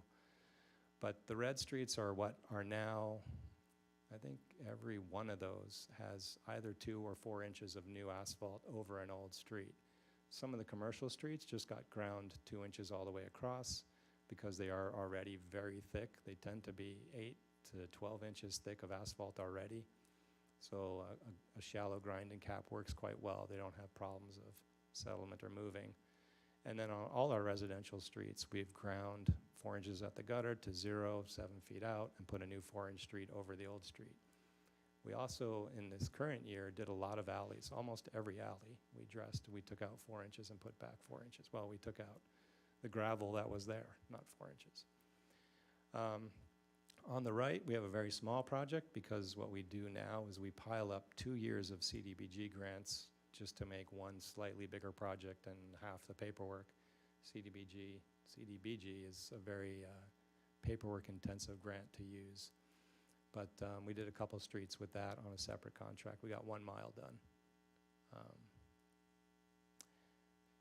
And we're doing a joint project with the county that started last year and kind of disappeared for winter, and it started back up this week. This is what I used to describe as ARAM. They will be putting down a hot tar layer, sprinkling a thin layer of 3/8 gravel, and then putting a slurry seal on top. Our share of this is $600,000. We don't have to pay it because the county administers our grant of STPL. That's State Transportation Program, Local Return. That's what it stands for. And they just withhold future grant money, so we don't ever feel it. But it does include a lot of small segments within San Gabriel. This is a project that's nearly impossible to do on our own because the streets are so commingled in that area of the city. They're also in design right now for Broadway and Walnut Grove, 2 of our worst remaining areas in the city. I'd say I would say Walnut Grove and Valley are the kind of the two black eyes we have right now in the world of streets. They're working on a new design. Again, it's a very commingled street. It changes ownership every 3 houses and goes to the center line to one side to the other, then it stops and continues again. And it's another project that if one agency did it without the other would look quite silly. But if they keep dragging their feet forever, I'm tempted to do our own part and make them look silly. I may do that, just maybe some spite that I shouldn't have. So here's the results of the last few years of our revised program and generous funding. This is the PCI. It's a score of 0 being a dirt road, 100 being a brand new road. And let's have an outside agency do a citywide study every 3 years. It is a requirement of one of our grants, SB1 funding. And so last year we hired the county to do it. Prior to that, we hired a private consultant to do it. I've done presentations to council both with the county and 3 years earlier, the private consultant. But here we are today, and this 82 being the highest score of all our adjacent cities is really something to brag about, because 4 years ago we were closer to Temple City, El Monte. We were right down there. And we've really pulled ourselves out of that street deficit. Our pothole complaints when I got here were our #1 complaint. I think it was the #1 complaint citywide was the condition of our streets. And now if you know, we still get them for Walnut Grove and Broadway, and a few when it rains we get more, but they've really slowed to a trickle from being our most prevalent complaint to being almost an unusual complaint. And this 82 does not include the $5.5 million we just spent. So when we do the next report, hopefully it's a little better. Not much, I think, because we're still addressing bad streets, but you have to remember if I paved 7, then we have another 65 miles that went downhill slowly. They're degrading. We did do that kind of this stopgap measure of ARAM and slurry to try and put a pause on our medium streets. When we finally get all these bad or poor condition streets done, I do want to go back and kind of start grinding and capping the medium condition streets and getting them better and a longer life cycle. We'll get there. Another note is that the last 2 years have been very generous. We've pulled in some new grants. We stockpiled several years of grants. We've just been really fortunate. And I've burnt through everything I could find. So next year's budget's going to be relatively quite small. I think we're forecasting around 1.6 million at the moment from 2 years of 5 million. It'd help to get more, but that's just how the grants are going to come in for next year. Here's some photos of our sewer lift station, which is in progress right outside the parking lot. We designed it in-house. We purchased those pumps because they're a very long lead item, and we purchased them directly. There's no contractor markup on them, and we had them sitting in our warehouse until we were ready to do the project. It does have some customization work. That top center picture is someone welding custom stainless steel for one of the transition pipes inside the dry well. The bottom middle is the bypass pumps that you see outside. There's 2 manholes that feed the lift station. We have 2 pumps on each manhole, one low, one high. So if the primary goes down, a secondary kicks in and they can go back and fix the primary. Just today, they had to, what we call derag one of the pumps. They started sucking up the mop heads that we were always sucking up, and they got clogged. So it's the contractor's pretty good to work with. We did discover, unfortunately, an expensive problem where we rebuilt the inside of the dry well to accommodate the new pumps and sloped the floor and put in a new bubbler system. We gutted the dry well side to put in new controls and the new plumbing, new valves. And just as a kind of a safety check, I've always wondered, why do our pumps always lose prime? And I requested the contractor pressure test the lines between the dry well and wet well, and they failed, both of them. So those are, I don't really know, about 15 feet down, and their pipes encased in hard slurry, and they got one dug up and pressure tested segments today and that they exposed, and they still failed. So we're finding ourselves needing to replace all of the piping that we were hoping to reuse connecting the wet well to the dry well. Here's a schematic of that project. So on the left is a profile view. You can see the big tank on bottom is the wet well. The rounded dome room above is the dry well where the pumps are housed. And that piping from the floor all the way through the earth and into the wall of the dry well is where the leaks are. Several leaks. We're finding several joints are leaking. We're going to replace all of that, but to do it, we have to dig all the way down, which you can see that's just barely started digging on the bottom middle picture. On the right is a construction photograph back from when they built the project. So that is the domed roof on the right of the dry well with a riser to access, and that's the column being stacked, access down to the wet well. And that's the force main that leaves the station, the gray pipe, which we had to dig right through because it's in the way. Here's another project we've recently completed. We're closing it out right now. It's the Del Mar sewer, which had to wait for Edison undergrounding, which had to wait for the hotel, and on and on. And then all of that had to happen before we paved the street. This was a pretty significant project. It upsized 1,700 feet of sewer main from a 12-inch to a 15, and we installed a liner in another 1,300 feet, and we installed and repaired 9 manholes. The budget for this was about $2 million, so we're starting to make a dent in our stockpile of sewer user fee that we've been collecting. This is what the Water Board wants to see. This is good news to have this project underway, and we will be doing more shortly as the sewer model gets complete, and that dictates where we should spend our capital investment. This is 2 smaller projects. HSIP is a grant through Caltrans. The bigger one on the left is improving 4 intersections. The 2 on the left will have new ADA ramps and new signal heads. They're at Mission, it's adding a dedicated left turn lane on Las Tunas. At Del Mar, it's adding a dedicated left turn lane on Del Mar. At Country Club, it's just a new crosswalk enhancements. And on San Gabriel, it's crosswalk enhancements. Whoops, I should go back. On the right is a separate program. It's a different year, so the projects take sometimes many years to fund, design, and build, but we completed 8 before 7, and that is at San Gabriel and Roses. We have a new crosswalk there with an overhead rapid flashing beacon, and just a pedestrian safety enhancement. Another CIP project is the elevator upgrade that some of you have rode in and didn't get stuck in today. So that was another CDBG funded program, which added a lot of time. The funding probably added a year to that project, but it's done. This one's kind of on hold. The Water Board had approved us. We came in number 1 in their scoring system for how to issue large amounts of money for their stormwater quality projects. We submitted a project at Lugo Park that will divert water out of the channel, clean it, and pump it into a new bioswale on the left and the existing dry creek bed on the right, with the intent of infiltrating most of that water into the ground, recharge the aquifer, and send less pollutants down the wash.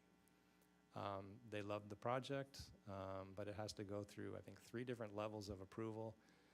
And so we're getting there. They've agreed to a funding schedule. It's funded in phases. In total, it'll be over $4 million, but we're getting less than $1 million in the first year, which is fine because it has to go through design, and that'll pay for a consultant to design it. We have put in a request to them to manage it for us, similar to what Metro's doing with Measure R. We asked them to coordinate the work, hire a designer. We'll work with them, but for them to handle the effort. They may do it. They're still thinking about it. The project will be tedious. Which water agency is this? This is the Measure W, so it's the Regional Water Board for this region. I forget which one it is. Not San Gabriel County? Is it San Gabriel County? Is it? No, Just curious. we're part of the Rio Hondo watershed. I think it's the Water Quality Control Board, not the... Quality control, not our local No. Retail. Correct. Thank you. No, it's yeah. to actually start this project when design is done, well, during the design phase, we will need permission from the Army Corps of Engineers and LA County Flood Control District, so it's a little tedious to work in their easements. Metro R projects, this one's a little interesting. So what I've done is, these are all projects that were approved when they went through and we submitted a lot of projects. They gave San Gabriel $25 million in total, you can see at the bottom.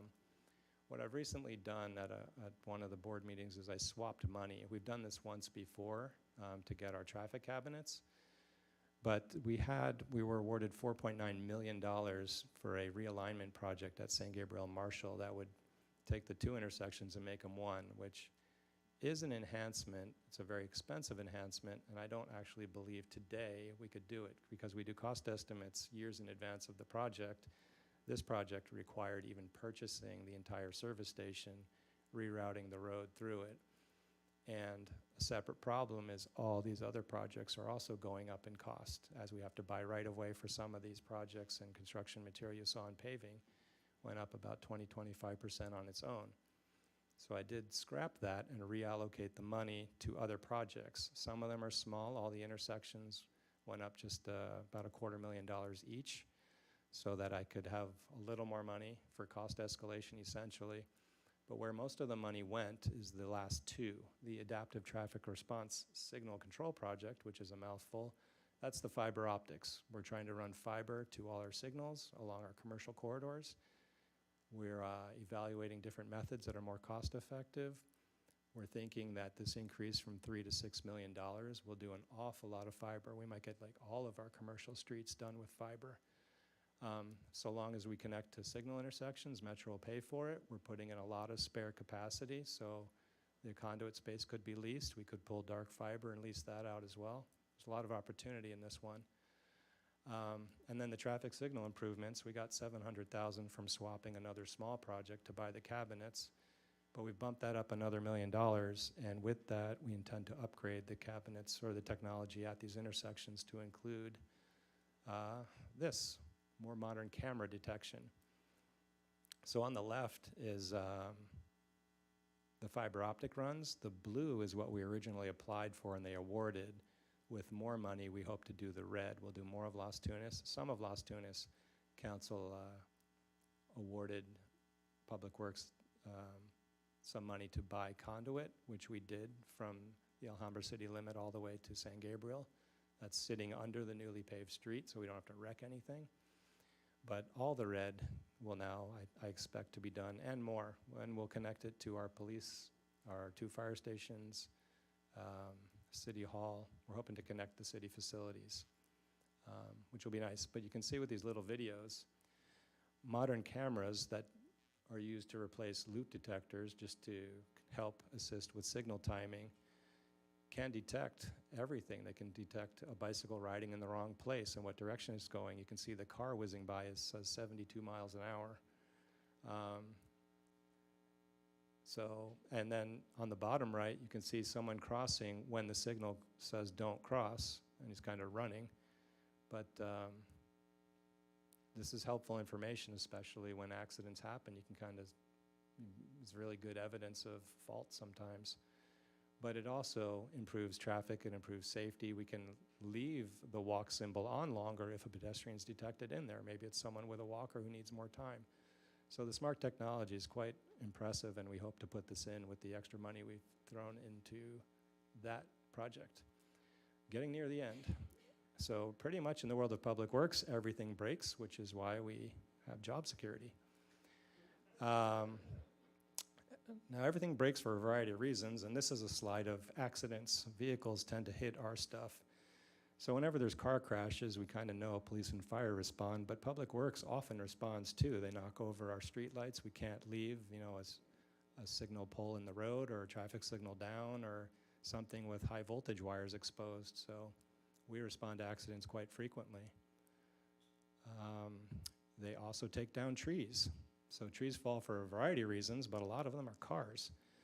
The 2 bottom left look like the same picture, but if you look carefully, the one on the left is on its side. So those are 2 cars. The middle top is someone hanging on to their life trying to work our old stump grinder, and council has approved a new safer one that drives itself over the stump and lowers itself with a skirt. But the one we currently have does work. It's not efficient and it's a little more dangerous. Trees fall in the wind. I was sitting in the back row watching the trees blowing behind you guys out the windows during this. It's blowing pretty well today. And you can see the bottom two pictures, a big tree in wind and a lot of saturated ground just fell through a house, and it's a city tree. So we respond to that. It's unfortunate it happened. It was a beautiful tree on top of that, but you know, we got it off the house and we worked with them, and they filed a claim, and it ultimately, the owner of that house came to a 411 with the chief and was really nice about the whole thing. I was happy about that. It's our tree. I'd be mad if a city tree fell through my house. We deal with chronic graffiti, so I have some before and after pictures on the bridge right outside or in the restrooms or the handball courts. We do have a lot of tagging. It's pretty much every week we have to deal with some graffiti. We do report it to police, and they can recognize who they are sometimes and better deal with it, but it's just an ongoing problem. I think almost all cities have that problem. We do clean our bus stops and benches, and you can see the bottom, well, this is garbage. So the bottom left pictures is just people voluntarily putting out their stuff like it's a yard sale on the street. And then we have sometimes big cleanups like the two on the right, where we'll just scoop it all out and throw it away. This is part of 2 dumpsters every week. We do a lot of miscellaneous work. We fix pumps and repaint faded lines and change lights and fix building components. We do fix irrigation components. We paint parking lot stripes. The top right is actually a PED, like a walk, don't walk symbol that someone poured a flammable liquid on and set it on fire. So interesting things happen. I don't know why anyone even figured out to do that, but someone did. And that's restoring some work on the Lugo Park Bridge on the bottom right. This is some work. We refinished the floor and painted the Padilla room. And here's the last part of the fun.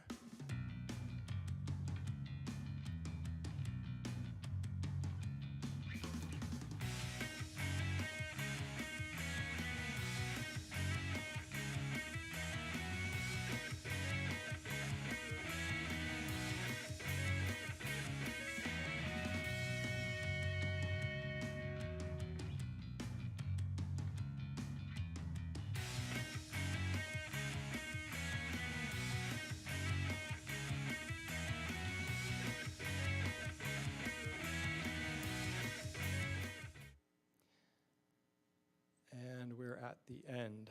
So I do want to thank Clara for helping with some of the video work, and I want to thank the many good people in Public Works that do amazing work for the city all the time. I'm really proud of them, and it's really a great place to work, starting all the way from the council and the population down to all the staff we have. It's a neat city. I'm happy to be here.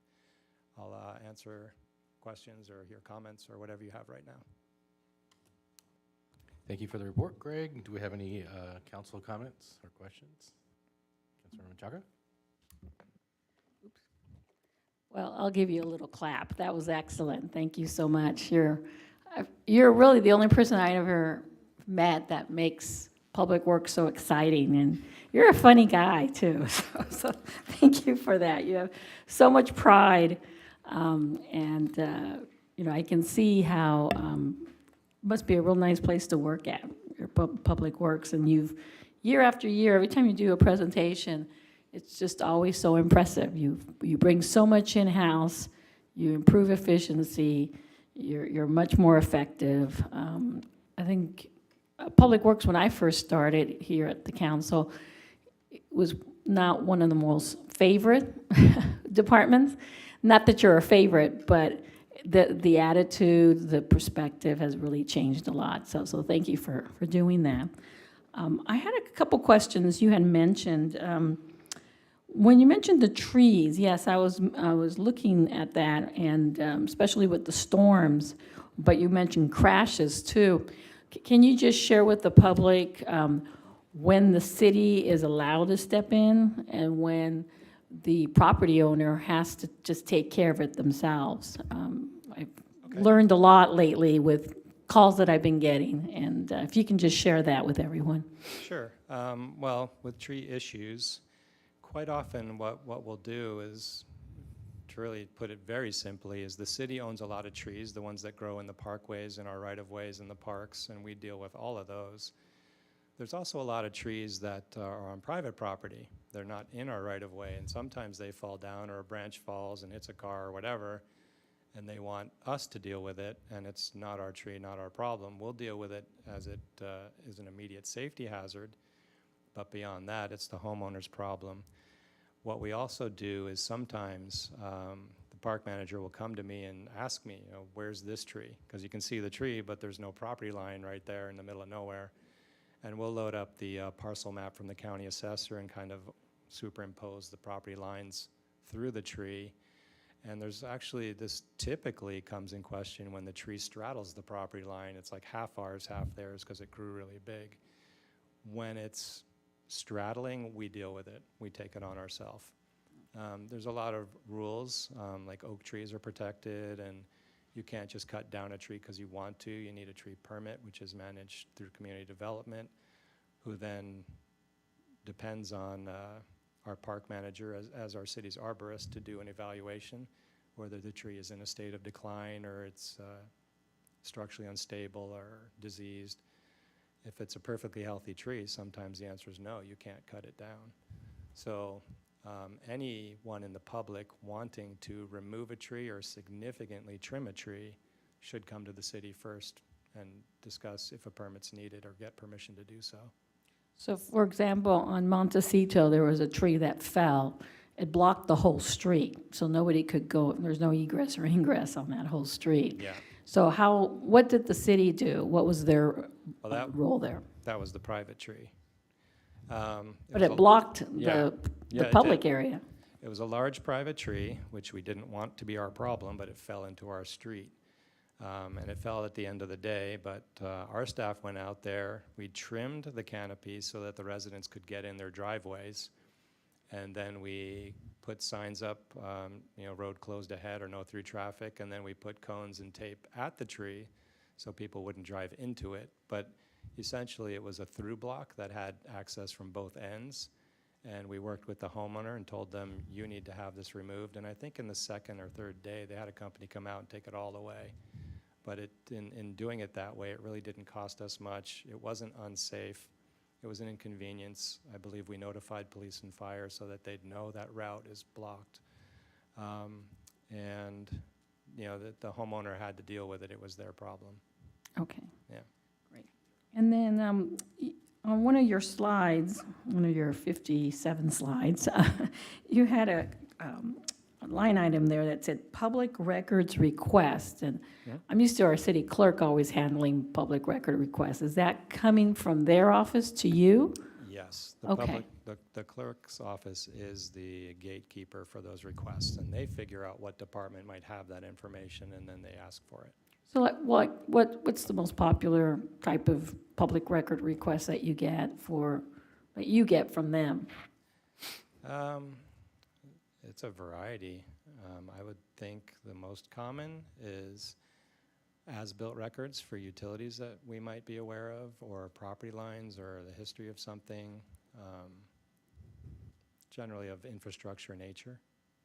Okay. I just never thought of Public Works being involved with public records, to be honest. It's a wide variety. I'm pretty sure the clerk's office can attest they never know what's going to come in. Okay. That's true. How many, Sharon, we forgot to ask that question when you gave your presentation. How many public record requests do you do a year, or your department?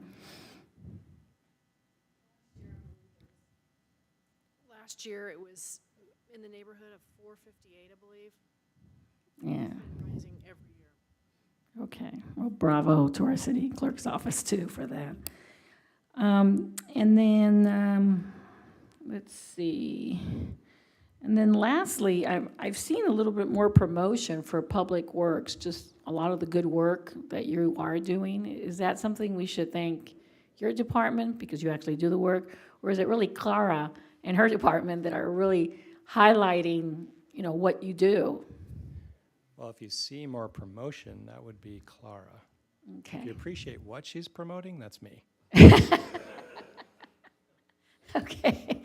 Well, because there's a lot of good stuff here. I mean. Yeah, no, Public Works is getting an awful lot done with a group of 38 staff. They're very skilled, very talented, dedicated. I'm really, you can tell I'm proud of the group. Yes, you very much. There's a lot of pride oozing out. Yeah. And then you also, I wanted to give you kudos for actually attending all the 411 with the chief. I know Chief Harris would say that most of the questions related to you anyway, but I want to applaud the fact that you show up and you ask the questions. And, it seems like now with Chief Nakamura, there's a nice collaboration. You've kind of worked it out, so it's called 411 with the chief, but it really is 411 plus Public Works. So thank you for being there, and I think that has also helped with, I don't know if you call it image, but you're much more accessible to our residents, and I know those who do go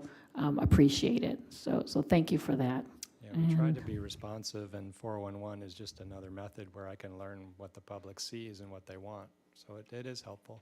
Okay, Yeah. good. And then actually, one more thing. I really like page 40, which is the payment condition index. So Clara, do your magic. I don't know if people really care, but I mean, for those of us who were here when it was at 59 and to go up to 82, that is, and to be number one in this area, that is something to be very, very proud of. Yeah, page 40. I'm getting there. I'll do you one better, 48 when I got here. 48, page 48. Let me go to 48. Oh, no, it was 48. Oh, 48 instead of Next number was 59. Okay. 48. Well, then, yeah, it's not even on the chart here. Even Pasadena was better than us long ago.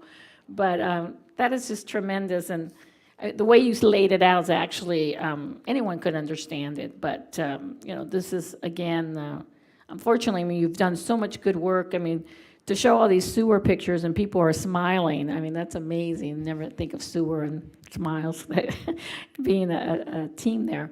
But you've done so much with the sewers, the streets, our mission playhouses, something that I know I was working very hard towards repaving. And so I just don't know, what more to say, but thank you to your team and to you in particular. You're very humble, but you are the leader there, and you've really have, every time you've been creative, and you just keep going one step above every year. So thank you for all you do. That was all, Mayor. Thank you, Councilmember Menchaca. Any other council questions, comments? Vice Mayor Wu. Thank you, Mayor, and thank you, Greg. I really want to recognize that the great work that has been done to improve our city. I would say the Public Works Department, just like everything everywhere all at once. It seems like this is incredible. I do have a couple questions. I saw that the routine tasks include the pest control. So all the city buildings that you will do like a fumigations or local treatments every year? No, that's a combination. For city facilities, for the most part, we hire a private pest control company to spray for roaches or sometimes set rodent traps. Mm-hmm. We are licensed, some of our park staff are licensed for herbicides and pests, and we'll do the park bathrooms, we'll spray, or we'll do herbicides. We do some, but a lot of times if a department complains of, we found mice droppings or something, we just contract and call someone in. It's very affordable to do. It's like under $100. So that could be like it's a combination. Yeah. So it's like a hybrid. Mm-hmm. That some part we can do, some part we will have outsourced to other company. And on your page 49, that is about the fiber optics, cameras. by using the Measure R. Is this something very similar to the flock camera? I know that our acting chief was talking about the flock camera as well. But this is more like a traffic control. The purpose of these cameras will be pedestrian and traffic safety and capacity enhancements for sure. The system that the police is expanding to have access to cameras should be able to access these as well if they want to see what's going on or have access to maybe a certain point in time on the hard drive. Again, these cameras probably will ultimately be helpful for evidentiary purposes of, why something happened that, we don't want to happen. I believe the police will have access in general to these, and with the fiber connectivity to city facilities, it'll be very fast, instant, top quality video. It'll be good. Is a grant that is about to submit or about the grants is we are applying right now? No, we were awarded like the total of 25 million. I reallocated a bit. The board approved it. So in this item, we have an extra $1 million. We spent all the first 700,000 getting all the cabinets, but now there's an extra $1 million to upgrade with this camera technology. And any other technology enhancements. The requirement for Measure R is that we improve or we reduce traffic congestion, because that's what losing the freeway caused. So anything we do, I ultimately always wanted to use the money to pave streets, and they said, no, that doesn't mitigate traffic, that's your own maintenance obligation. But these cameras, I think, are easy to sell for capacity improvement. They'll detect cars coming, what speed they are, leave the light longer, slower. They can detect how much of a backup there is in every lane. So it does improve efficiency. It actually tells the controllers what to do. Oh, okay. And about the graffiti? Yep. I saw that you also have a public works staff to clean the graffiti, but we do have CDBG funds. I believe it's like maybe $20,000 per year. We do. We contract out graffiti and we do it ourselves. So it's a hybrid again. Yeah, it's a hybrid again. It depends what they've tagged. I really am a bit averse to fixing graffiti on private property. If they spray the side of a private building or something, I don't want to deal with that, because inevitably they'll say it's the wrong color or you didn't paint the whole building to make it match, or I don't want to get into that world at all. So it is a hybrid model. And we handle a lot of the graffiti on the infrastructure we're supposed to maintain, like in the park restroom. But Building and Safety oversees the other contract for some of the other tagging. Okay. Well, I think this is amazing that when I saw the PowerPoint you made, I thought AI can make it, but you're making better than AI. And I would say many of us, we have experienced, some of our residents that they're frustrating about driving down the potholes, the street, or uneven sidewalks. But now when we see that, we understand that this is like a daily basis, that we keep the city that operating, that try to reduce the turbulence that happens because of any kind of like a natural disaster, or, it's just like a try to maintain everything. The last question I have is, if there is a new project and we have a new light post that we require the developer to build out, then after they complete their construction, grand opening, we are adopting those lights, the light post, and that will become the city's property. Is that correct? Correct. So we will be obligated to maintain those street lights from that point. Yeah, to us, they're no different than the sidewalk they poured to have their grand opening. It's our sidewalk. We'll maintain it after when they build it as part of their conditions of approval, and then, they always do it because they want occupancy, and we sign off that it's done properly and it's now ours. So yeah, that's part of the process, and it does become ours if it's built in the right of way. Okay. Well, thank you, Greg, for always keeping our city updated, and I love your channel, your YouTube channel. That is how I got to know you before I became a council member. But thank you very much for your hard work, and thank you, Clara for making the videos that we would love to have somewhere we can download it so we can share it to our residents if we have a chance. Thank you so much. Thank you. Thank you. Councilmember Chan.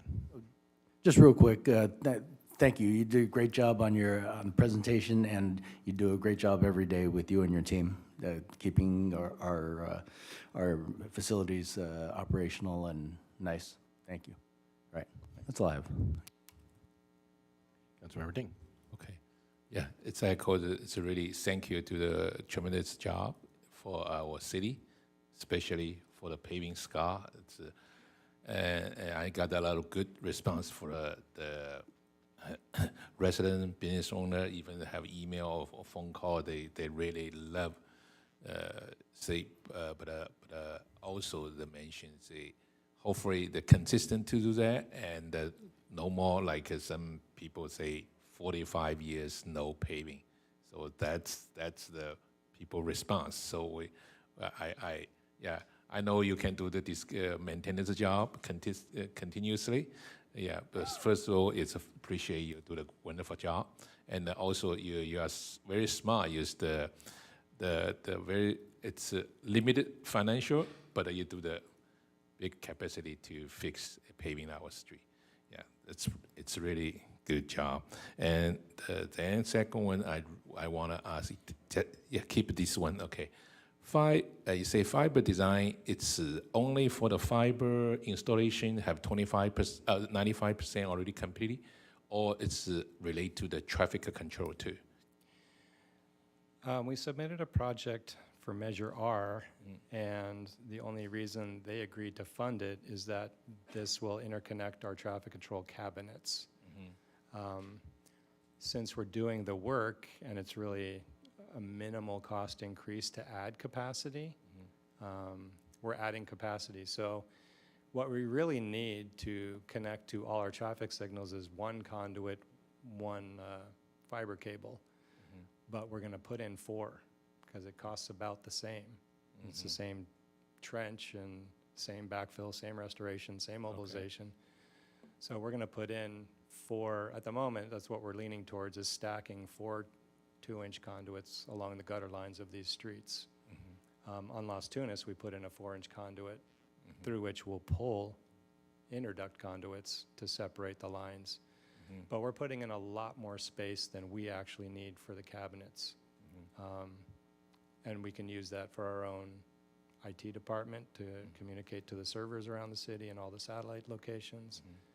But potentially, we really need to, in the not too distant future, look into a telecom master plan where I think there is potential that we become an internet provider, that maybe we run fiber to every home, maybe we lease out dark fiber to cell companies, or the private industry is doing that all the time, but some cities are doing it as well. So the potential's there, and the expense is putting in the infrastructure, and that's what we're working on right now. Yeah, that's good things. It's for the make more revenue for city too if we do the private the internet company. But my question is the fiber optical right now, just like hardware, the equipment, we already installed it. We already have it, right? We have not even started. We don't have started. This project on the left to do all that is, I'd say, close to 99% done with design. We haven't put out a contract yet. Okay. Right now, just design, okay. We haven't advertised the job yet. What we did do in preparation for this, when we bought all those cabinets, we did take roughly $100,000 from this project and buy network controller cards to connect those cabinets to fiber. We got some kind of really good deal on a bunch of them, and we upgraded our cabinets to be ready to receive fiber. But that's all that's been done for this project. We'll be advertising it in the not too distant future, in the next several months, I think. Okay. So after design, 100% design, so probably take how long we can install this infrastructure? You gave me a tough question. Sorry. Well, I mean, if we advertise in, let's say, 3 months, and it gets through council and then contracted, it's about probably 6 months till they mobilize and break ground, and then I think the work, if we do all this scope, could be 3-4 months. Okay. So it's almost a year from now to being okay. done. But That's really- we can see it's really Yeah. quickly the future we can have. And That's a really rough guess because you put me on the spot. Okay, all right. Maybe just estimate 2 years. Okay, all right. It's 2 years, but also this like for the traffic control, it's also related to the software, right? We have to purchase, or they already they can provide it. We already have it. The company that gave me these videos that are playing is the company that also sold us the cabinets. They sell all of that. Part of the fiber, you can kind of see the little stub out of blue to the right in the middle of all the blue. That runs out to my facility. That's where Public Works is, and we'll have a traffic center there that will be able to monitor everything and remotely control everything. It can do an awful lot. Like an example is, we've had some recent bomb scares at a high school. We can actually, from my office, say, make these all red, or we can change them so cars don't go down the street past the high school. I mean, we set up barricades anyway, but we can change timing. If San Gabriel's diverted, it's a traffic disaster. So we can actually change timing around that to give more time for the alternate routes. There's a lot that can be done, and it will stub out to my building, and we'll be able to do it remotely with the program I think that we already have that comes with the cabinets. They're standard. We actually have an option of a lot of different programs because it is a standard controller that all the major software programs work with. Okay. So. After we have it, so you mean that our public staff will do the watch this kind of traffic control, or Well, just a lot of use the AIs, AI to automate it to do that? It's a It's lot of user. AI. Okay. That's why it's the fiber optic connectivity and signal improvements. It does its own learning. So from the camera, it says there's a pedestrian in the crosswalk. Leave the ped sign up longer. It says, there's 10 cars waiting here, but only 2 there. Give them more time. Give them more time on the left turn pocket. It's smart enough to do all of that without us. Also, since they talk to each other, they're timed. So like when you hit green, you should drive 3 blocks and hit another green, another green, another green. We already have a little bit of that on Las Tunas. We pay the county to synchronize our controllers. I don't think it's working great. I think we have some broken components. But ultimately, that kind of is the goal of why you tie all these controllers together. Not so much that we can manually change one, but that they're smart and they communicate with each other to really get more traffic throughput, to have less stop and go and more flowing traffic. Because this kind of software is limited for our city of San Gabriel, also cooperated with the neighborhood city, like for the Las Tunas Main Street. So you should be like related to the Temple City and the Alhambra. If We are. Our data will be available to the other agencies, and they'll be with ours. Okay. At the moment, the only one who oversees the multi-agencies is the county. Okay. And they currently do that along Las Tunas, but I don't think anywhere else at the moment. Okay, all right, that's good. So actually, you also bring up our fire department and the police department. If something happen, it's more quickly the real time to catch the suspect or help the victim too. Yeah, I'm pretty sure if we add cameras to our intersections, the police will have access to them. Okay. And the third question is regarding the tree, like the Councilmember mentioned, it's tree falling on the street. Okay, so city to help to clean up. Okay, because I'm doing insurance, so I wanted asking, whose responsibility to pay this kind of expense? Well, for that example, and that probably is a typical example of a private tree falling in our right-of-way, We responded immediately because we can. The homeowner doesn't have a boom truck and chainsaws and dump trucks and a loader. We do what we have to do to secure the area, to make it safe, to maintain accessibility to the homes whose driveways were also blocked. So we did some trimming. You know, the trees lying its canopies in the street. We trimmed it back so cars could get in the driveway. But then we barricaded it and made it safe and informed the homeowner, this is your problem. You know, we expect you to deal with this, call somebody. And they did, it worked out right. The insurance will be paid for it? I presume their homeowner's policy might pay for it. As far as the city, that little bit of effort we did, you know, we're not gonna charge for it. So city not is going to charge it for that? No, we have the crews here to trim trees and stuff. It wasn't a big effort. You know, I think it's just good service.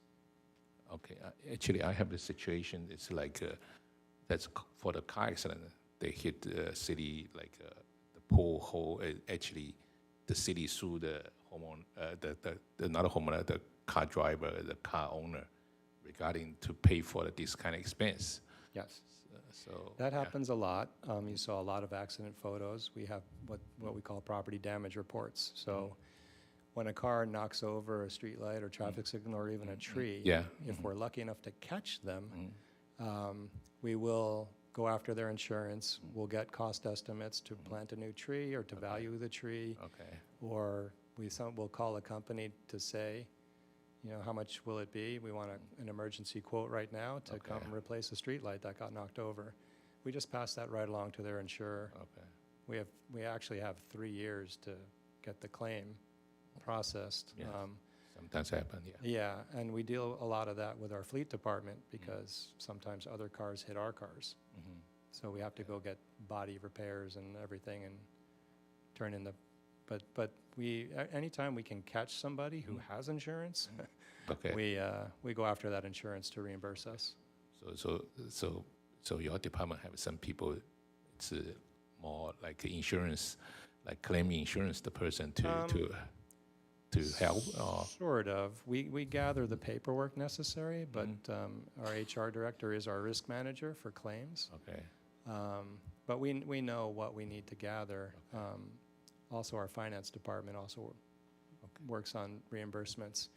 We even have in our budget a recoverables account. So there's a little bit of slush money that we can maybe spend up front, and then we hope to get reimbursed for the repair through the insurance claim process. It's very slow, as you know. I know, very slow, but I just want to get some money to help the city, and the city market can have more money to expense, right? Okay, and your public worker too. And number 4, it's sidewalk crack, or it's a waste. We already launched this kind of report system for the sidewalk. Some people, they see the sidewalk, they take a photo to help the public worker to go there to fix it. We have, I mean, they can call it in. If it's business hours, we answer the phone and take a complaint. But we also have, you can submit anytime on our Public Works website. I think it's called Citizen Problem Reporter. So you can, at 2 in the morning, send us a picture of the uplifted sidewalk that you're unhappy about. There's a long list. You know, we don't ignore it. It's already have a long list. We're not going to respond tomorrow unless it really is dangerous at the moment. If it is something that's imminently dangerous, like a 3-inch break in the sidewalk and it's in a high traffic area, we'll get on that immediately. We'll probably just run out and throw out some cold mix asphalt to do an ugly temporary repair just to make it safe. We'll get to everything eventually, but there's a lot and we're small. But this kind of report, it's if a resident, it's easy to access to this kind of report if they want to do the. I mean, I think almost everybody's comfortable calling, and even if they call, we can handle Spanish and Chinese calls. If you know, we have to get other staff, not the primary phone staff, but we have in Public Works Chinese and Spanish speakers to also assist. So we just encourage them to call. Well, they can do it online. If they find the link on Public Works on our city's website, go to Public Works. It's I think it's called Citizen Problem Reporter, and they can just give their address. They can be anonymous if they want to. But if they don't tell us where the problem is, we're not going to fix it. So, but they can be anonymous. They don't have to give their name. They don't have to say, I live there. They don't have to give anything. Okay. It can be anonymous, or they can tell us everything, and we'll get back to them. Okay. Okay. Yeah. All right.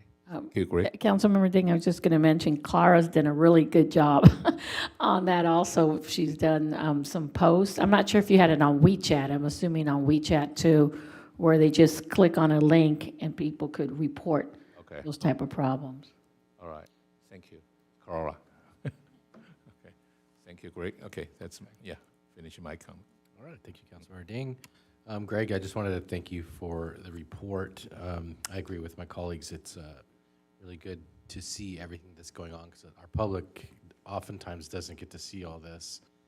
We get a lot of questions as council members, and having a resource like this really helps us be able to communicate to the public what we're doing and how we can help them get in contact with you and take care of problems. And the one thing I would say is next time it's a contingency fund, not a slush fund. Right? I think Will probably went, slush fund, what? Anyway, thank you for the report. It was excellent. Thank you for the presentation. Appreciate it. Along those lines, it's a reality that's not lost on me that nobody cares about public works until something goes wrong. Then they all know who we are. And I often ask people, what's your most important utility? And then they always say, oh, electricity, or and I said, probably your sewer. You can deal a long time without electricity, but 5 minutes of a sewer backup and it's not fun. Okay. Thank you. Thanks for keeping everything flowing.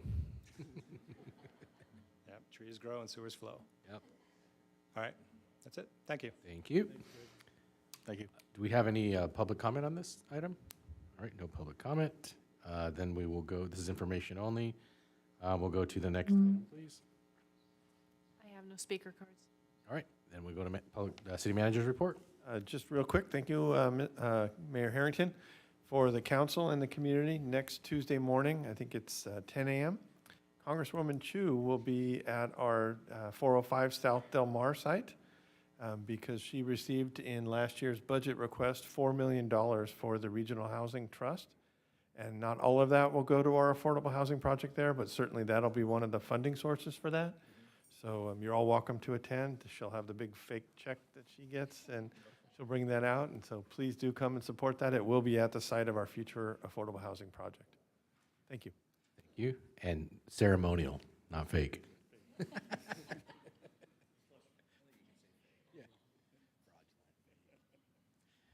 Thank you, City Manager. Next is council comments, conference meeting reports. Anyone want to kick it off? Vice Mayor Wu, you were first. Yes. Thank you, Mayor Harrington. I would like to make a report that I attended the Upper San Gabriel Valley Municipal Water District Open House last week. It was a wonderful event that brought together representatives from our neighboring cities that discuss important issues related to the water management and conservation. I want to thank Councilmember Eric Chen for joining me at the event and for his ongoing commitment to addressing the water-related issues in our community. So I would say, as a city, that City of San Gabriel are committed to responsible water management and conservation. And events like this will help us to stay informed and connected with our neighboring community. So that concludes my report. Thank you, Vice Mayor. I guess I'll piggyback on that, and thank you, Councilman Vice Mayor Wu. We both attended that event. It was very nice. When I was on our local water district board, Upper District was the wholesaler, and I've been to their previous office, and their new facility it looks very nice, and I wish them well. Good luck in the future. As for me, last Friday on the March 31st, I attended a monthly San Gabriel Chamber Elks Breakfast, and the host and speaker was KM Mobile Notary Service, and he was able to promote his services, and I learned a little more about the notary business. let's see. Oh, I also attended the Eucharistic walk from the Mission to St. Luke's Church in Temple City. It was a great event, and I got to meet some great people. Oh, and just a reminder, this coming Saturday morning, April 8th, 2023, from 7 to 11 a.m., please join me for the annual San Gabriel Kiwanis Club Easter Pancake Breakfast at Smith Park. They'll have pancake races, Easter egg hunts, and it's $5 a ticket for the breakfast. And lastly, for me, happy Easter to everyone. And that's all I have. Thank you. Thank you, Councilmember Chan. Okay. All right. So yeah, Councilmember Ding. I want to mention too that Councilmember Chen already mentioned for the Apple A the morning for the Kiwanis Club. I think the last couple of years I have chance to attend it. It's a really good event, and not just right now it's not just the Kiwanis Club the event, also city event too. So it's really bring, I think, the people, especially for kids, it's really happy for them to a lot of activity, and actually not just Kiwanis Club to do that.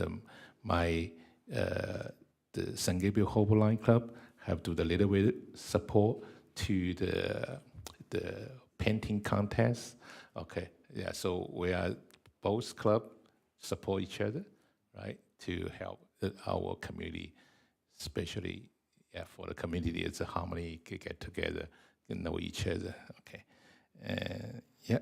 And also I have chance to attend some local business from Chamber of Commerce to give us, I think our mayor, vice mayor attended this, the store is very make nice, the chocolate. It's, yeah, oh yeah. Yeah, edible and management. Yeah, edible and management. It's really why I mentioned that we really want to support our local business, especially after pandemic. We want more business resilience to help our city, and the community have the more choice. City have the more revenue too. You know, yeah. So yeah, that's it. That's my report. Yeah. Thank you, Councilmember Ding. Councilmember Menchaca. Yes, thank you, Mayor. So I just wanted to, first of all, announce that the HERE Commission is looking for youth ambassadors. The youth must be 16 to 19 years old and committed to 1 year of service and have transportation to meetings and events. And this is the first ever where we're having actually youth ambassadors. So it's a great experience for our young community members to get some experience in civic engagement. The deadline is Monday, April 17th by 4 p.m. And then our fire department has resumed or brought back the Community Emergency Response Team CERT. It's free. It's a 3-day course. You can go online, or you can contact firefighter Taka Suzuki and get more information. But I know that everyone who's attended these classes in the past have always raved about it, and it's just a good class to attend, to be certified in case of an emergency.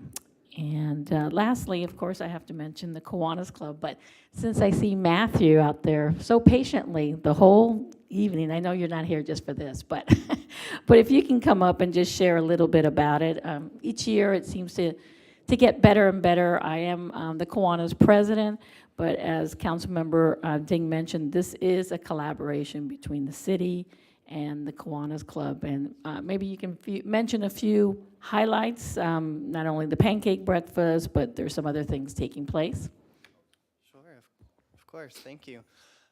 Good evening, I'm the Community Services Manager for the City of San Gabriel's Community Services Department.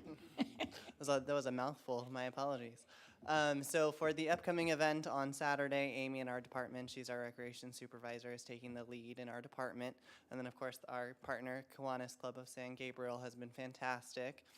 They were gracious enough to kind of up their sponsorship this year so we can kind of expand the services to the public. As usual, the City of San Gabriel takes on the egg hunt component, which is over in a heartbeat.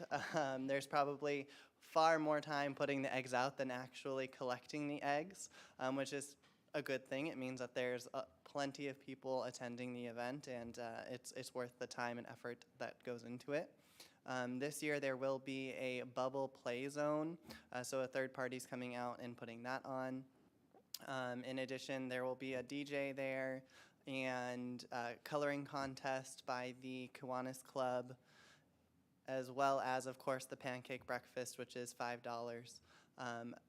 Off the top of my head, what I can remember that includes is the pancakes, sausage, and milk and juice. And juice. I remember.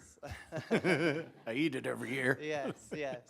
And the Kiwanis Club has been very gracious to keep that at $5 so that it's affordable and open to all members of the community. That was important to them, especially as the community is recovering from the pandemic. So I did want to highlight that, that they took that into consideration, that the costs go up, but they're being creative about finding new ways to make it affordable for all members. Thank you, Matthew. And I want to we have quite a few people who've donated, not only the San Gabriel Lions Club that we're very grateful for, but also I wanted to announce that Black Stallion, who's on Fairview, they've donated all the coffee this year. So I believe we will have the best coffee ever at a pancake breakfast. And so that was very generous. And we've had quite a few others. And we will be announcing everyone who's been donating, aside from the brochure that we do, but donating towards the operations and towards the art contest. The art contest in the past, you would get a gift certificate. And this year, I think it's going to be a substantial amount of money for first place and second place. So anyway, see you out there. Thank you. All right, thank you. I agreed that it's a great event, so hopefully we can get as many people from the public to attend as possible. I have no comments tonight. We have no closed session. Without objection, we will adjourn at, looks like 9:04 p.m. to the next regular city council meeting, April 11th, 2023.